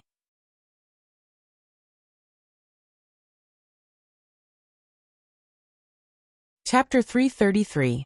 BZE. In this Nightmare Realm, who was the most excited? Of course it was Huhu. Ever since Huhu was born, it had never imagined that one day it would enjoy the joy of galloping like the wind. Now that it had obtained its wish, it was naturally excited as it scurried around. On the contrary, the nimble Duru beast was like a quagmire, frowning from time to time. Of the three effects of the nightmare realm, only the effect from the juggling dimension was the most prominent. As for the other effects of position exchange and illusion creation, they all required the dream demon to initiate. Especially the illusion creation effect. It required a huge amount of magic power and energy. To be able to create such a realistic magical maiden in such a short period of time, it was already not easy. While all the magical spirits were distracted by the nightmare realm, the magical maiden transformed by the dream demon suddenly pounced towards Dake. Website: https://m vipcanshu. VIP Dake did not dodge. He extended his arms and hugged the dream demon's body. In the end, it's just an illusion. His lips curled into a smile. He was extremely satisfied with the dream demon's nightmare realm. However, the nightmare realm only lasted for a short 3 minutes from the time it was released to the end. After that, it needed more magic power to support it. The dormitory thus returned to its original state. Huhu, who was abruptly returned to its original form, was filled with disappointment. But it suddenly turned its head to look at the dream demon. Its eyes gradually ignited with flames. Busy. Following the destruction of the illusion, the scene of the dream demon cuddling in Dake's embrace was exposed. Almost an instant later, 2 ribbon-like tentacles flew over. However, the 2 tentacles suddenly came to a stop and stopped in midair. Fairy Ibu, who was able to restrain himself, pretended nothing happened as he scurried over. Dake stretched out a hand and scratched his chin, causing him to release a soft moan. While the atmosphere of the Aristocrats Academy's dormitory 201 gradually warmed up, in Professor Midia's dormitory, a variable was constantly occurring. Leah had already placed the glass bottle with a diameter of 13 centimeters on the desk before this. She sat in front of the desk and carefully observed the soul in the glass bottle. Her frown deepened. From the moment Dake opened the bottle containing the soul powder, the baby soul inside the glass bottle quietly opened its eyes. Although there was no light in its eyes, it was indeed a sign that it was about to regain consciousness. This was definitely beyond Leah's expectations. She had obtained a part of Vlad's soul before his death, and used it to create a bottle similar to a phylactery. Once Vlad's main body died, his consciousness would be instantly transferred to this soul fragment. After a period of careful nurturing, a complete vampire soul could be gradually cultivated. After that, she naturally had her uses. However, if Vlad's consciousness were to recover before his soul was fully cultivated, it would be a hindrance to her plans. Because what she needed was both Vlad and not Vlad. But tonight, there were many variables. As time passed, Vlad's soul reacted more violently. The moment the dream demon was refined, the intensity of its reaction reached an extreme. Leah almost thought that Vlad's soul would awaken at that moment. Fortunately, the worst-case scenario did not happen. After that, Vlad's soul became slightly quieter. But Leah clearly felt that something had disappeared with Vlad's silence. This feeling made her feel very bad. However, she could not do anything about it. Midya Bartholomew was reading a book in her bed, pretending that she did not know anything about Leah. In fact, she really did not know the details. Moreover, she did not try to investigate. She and Leah met again on the way to the Shungmalian Academy, because she believed that Leah would not be a threat to the Shungmalian Academy, and because she did have a legitimate reason to enter the academy. Midya agreed to her request and brought her into the academy. For Midya, this was just a small matter, but she could repay the kindness of saving her when she was young. During the time she entered the academy, Leah was indeed well behaved. Even when she went to class, she would hide under her hat until, when did she start to become restless? As a senior astrologer, Midya was quite sensitive to the happenings of some things. Even without a prophecy, she could generally feel it. Things were getting out of her control. But at the moment, she had a premonition. Should she sit and wait for things to ferment? Or should she intervene? Add fuel to the fire? A good prophet was a prophet who wished for the world to be in chaos. Tonight the starry sky was still the same. The bonds between people formed shining stars in the sky, flickering from time to time. Dake Dimming waited for the dream demon to degenerate into a dream demon, and temporarily put it back into the magic card. After that, he made a detailed record of the results of this experiment, and used the remaining time to make armors for the magic elves. Of course, before going to bed he did not forget to draw today's great sin. Combining Soul Loss spell and underworld magic, it was still 5 points. He chose greed. His goal was to first refine greed 3. But there was not much greed left to draw. Perhaps he would temporarily draw pride, and think of a way to increase greed. But greed was different from bliss and gluttony. How to increase greed efficiently was a difficult problem for him. The night gradually deepened. Aristocrat Compound's room 201 quietly quieted down. Dake gradually fell asleep while thinking. The magic elves relied on their own habits, and climbed onto their respective beds. Tick. The hands of the wall clock passed by 0 o'clock. The card bag on the desk suddenly trembled. Then the cover of the card bag was pushed open little by little. A magic card poked its head out and gently landed on the desk. A dark green magic elven slowly floated out from the card. Its big red eyes rolled around, like a kitten stealing a fish, looking at the quiet dormitory. The Dilu beast, who was curled up in Dake's bed, suddenly opened its eyes. But it only glanced at it, and then closed them again. A pink tentacle also softly drooped down. Mimi, the cute dream demon, twisted its body in the air. The gem of fear on its neck glowed faintly. Dake Dimming had a dream of being eaten. After excitedly enjoying its master's dream, the little dream demon turned its gaze to the other magic elves in the dormitory. But it quickly realized that these magic elves were in a half-asleep state. It seemed that if it touched them, they would wake up. It couldn't help but pout. After losing its target, the dream demon walked around the dormitory in boredom. It didn't leave the place where it was born and go to the foreign world. Finally, it laid on Dark's face and closed its eyes in a daze. With the natural depletion of its magic power, it naturally returned to the magic card. Thus, when Dake woke up, he found the dream demon's magic card on the desk. His card bag fell to the side. Dake? After a while he picked up the magic card and drew a hexagram magic circle with his finger. The magic power that was depleted was slowly replenished. In the name of Dake Dimming, I summon the magic card. After chanting softly, the dream demon that was dozing off was summoned from the magic card. It didn't realize that what awaited it was a terrifying trial. Mimi. The dream demon that was being kneaded woke up with a scream. Then it continued to be kneaded and kneaded. After a few minutes, Dake finally figured out the truth. The dream demon did sneak out from the magic card and ate his dream. But when he asked about his dream, the dream demon kept drooling and shaking its head. This made him even more curious. But the dream demon immediately started to act cute, and kept rubbing against him. Gradually, he gave up on the idea of getting to the bottom of the matter. As for why the dream demon could come out of the magic card by itself, Dake asked seriously. The dream demon also answered seriously. In the end he didn't get anything. Dake could only search carefully for information. This information just so happened to be mentioned in the book, Spirit Magus Red's Summoning Forum.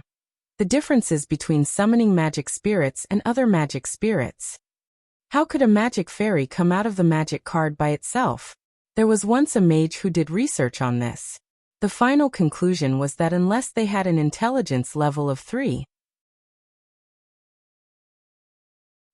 or above and mastered a skill similar to summoning, or they had a special ability to condense a body, intelligence was a prerequisite. Under normal circumstances, a magic fairy with an intelligence level of 2.0 wouldn't have the idea of coming out of the card. If the intelligence level was not high enough, other methods would have to be used to make up for it. For example, fetters. Fetters, as a part of the power of the mind, played a huge role in the spirit summoning. It could cause the magic fairy to trigger additional emotions above the intelligence level. Thus, it had the subjective initiative to come out of the magic card. Moreover, if the fetters were strong enough, they could trigger the spirit summoning, so that the magic fairy could rely on the power of the fetters to summon itself out of the magic card. Without summoning, the magic fairy would come out to save its master. This was originally a huge selling point of the spirit summoning. But did I establish fetters with the dream demon? Dake couldn't help but shake his head. Since it has nothing to do with the spirit summoning, then does it have the ability to condense a body? Demonic Mimi? This was a mystery. Beep, beep, beep. The sudden notification made Dake come back to his senses. When he took out the constantly vibrating school card from his card bag, he thought that the dual class this morning was about to change classrooms. He didn't expect that it wasn't Professor Cheong-si who sent the notification, but Professor Nini. There are so many things to do during this period and I can't do it well. I'm out every day and I'm about to break down. For now, it's temporarily over. I'll postpone it to next month. I hope there's nothing else in the latter half of this month. I really can't take it anymore. I'll continue to update. Guess A or B.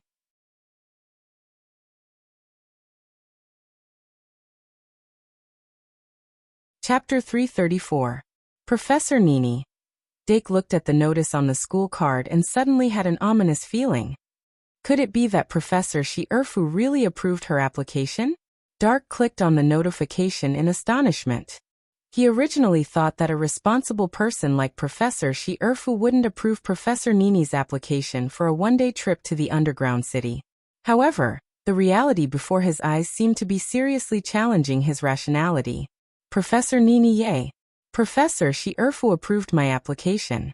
We will officially enter the underground city at 10 o'clock in the morning for a half-day adventure. Please be prepared in advance and don't forget to bring lunch.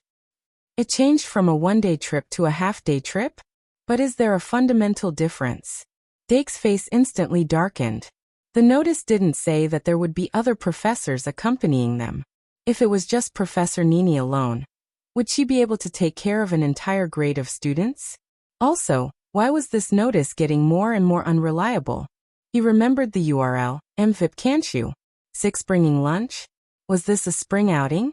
Speaking of which, spring had arrived. Since the snow on Valentine's Day, the weather had been gradually warming up. It was March after all. Dake thought for a moment and left a message on the message board that he had specially bought. He told the magic guide elves to be prepared to be summoned at any time after they woke up.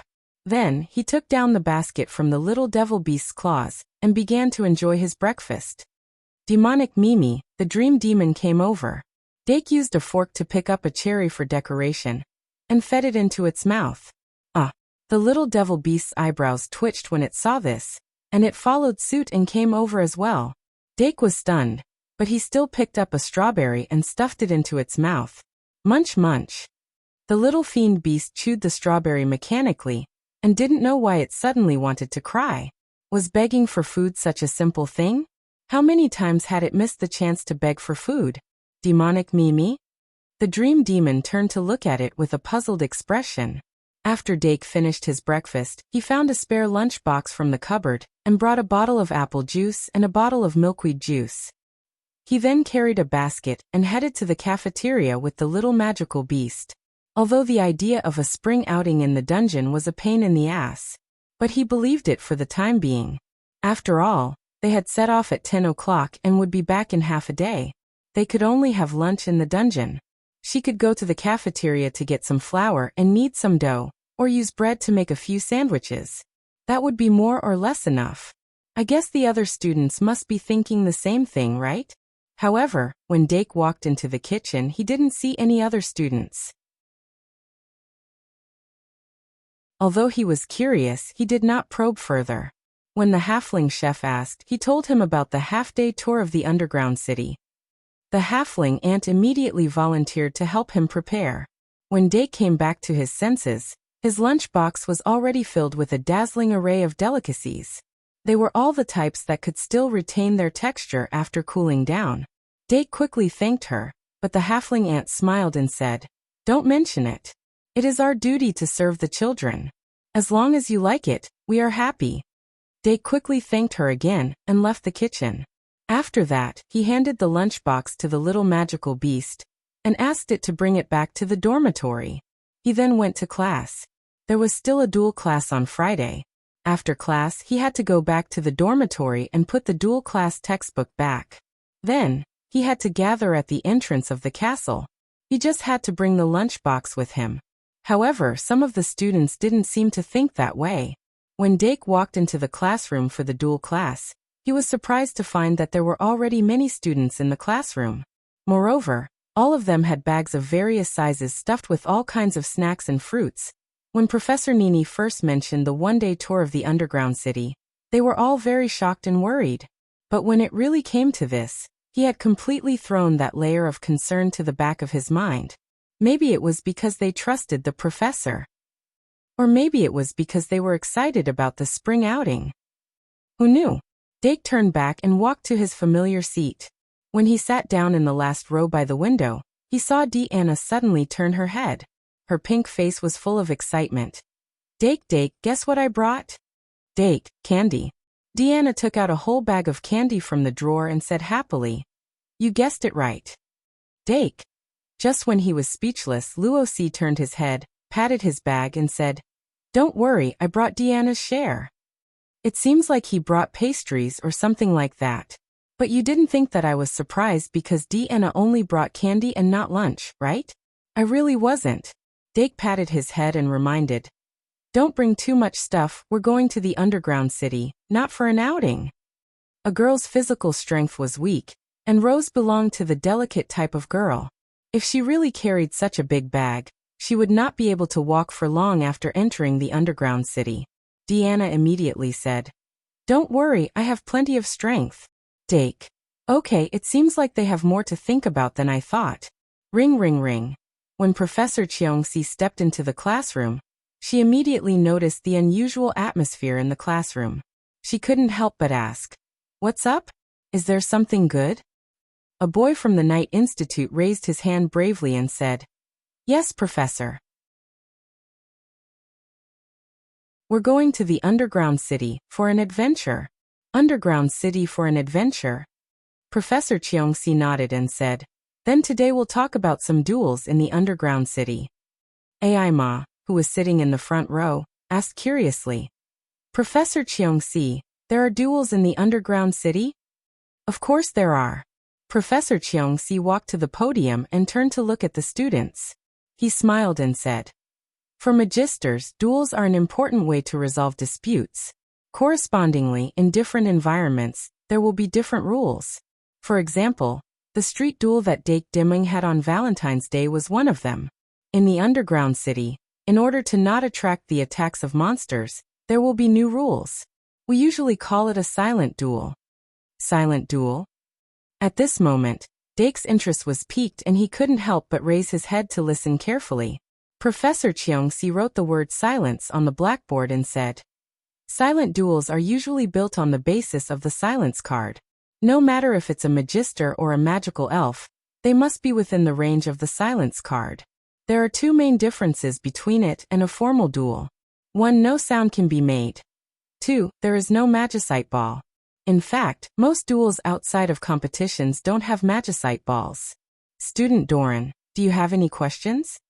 Doran, who had his right hand raised, immediately asked, "Professor Cheongsi, may I ask, what if there is no silence card?" Professor Cheongsi nodded with satisfaction. "That's a good question, but I can't answer you." Doran. This, Professor Cheongsi gestured for him to sit down and said, "The silence card is the basis of a silent duel. Without a muting card or a magic card with a similar effect as a foundation, it would be asking for trouble to engage in a duel in the underground city. As a professor, I don't recommend you to do this. If there is a day when you can't control yourself, please calm down and carefully consider whether you have the ability to face the monster wave. Alright, now let's continue. Dake Dimming, do you have any questions?" Dake put down his hand and stood up. "Professor, without the magicite ball, how do we determine victory?" Professor Cheongsi said, "I know you have experience in street duels, but the underground city's silent duel is fundamentally different from street duels. It exists to ensure safety and resolve disputes as quickly as possible. Therefore, a silent duel doesn't allow you to attack the opponent's body. We usually choose a 1-star magical elf to replace the magicite ball. Once this magical elf is destroyed, it means the Magister has lost. So that's how it is. Dake nodded in understanding. At this point, he had a general understanding of the mechanism of the silent duel. After the silence card, the Magisters could only use silent chanting to cast summoning spells. This required a high level of summoning skills.